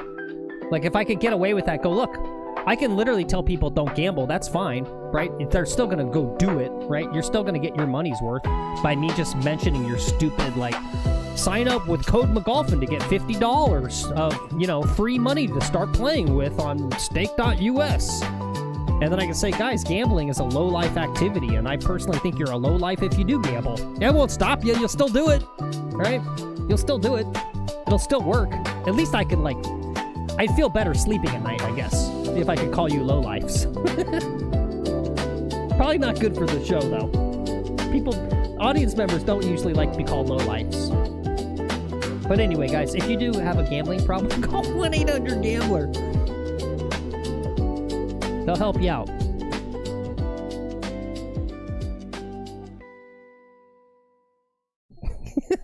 Is that true, Foof? All right. Anyway, guys, see you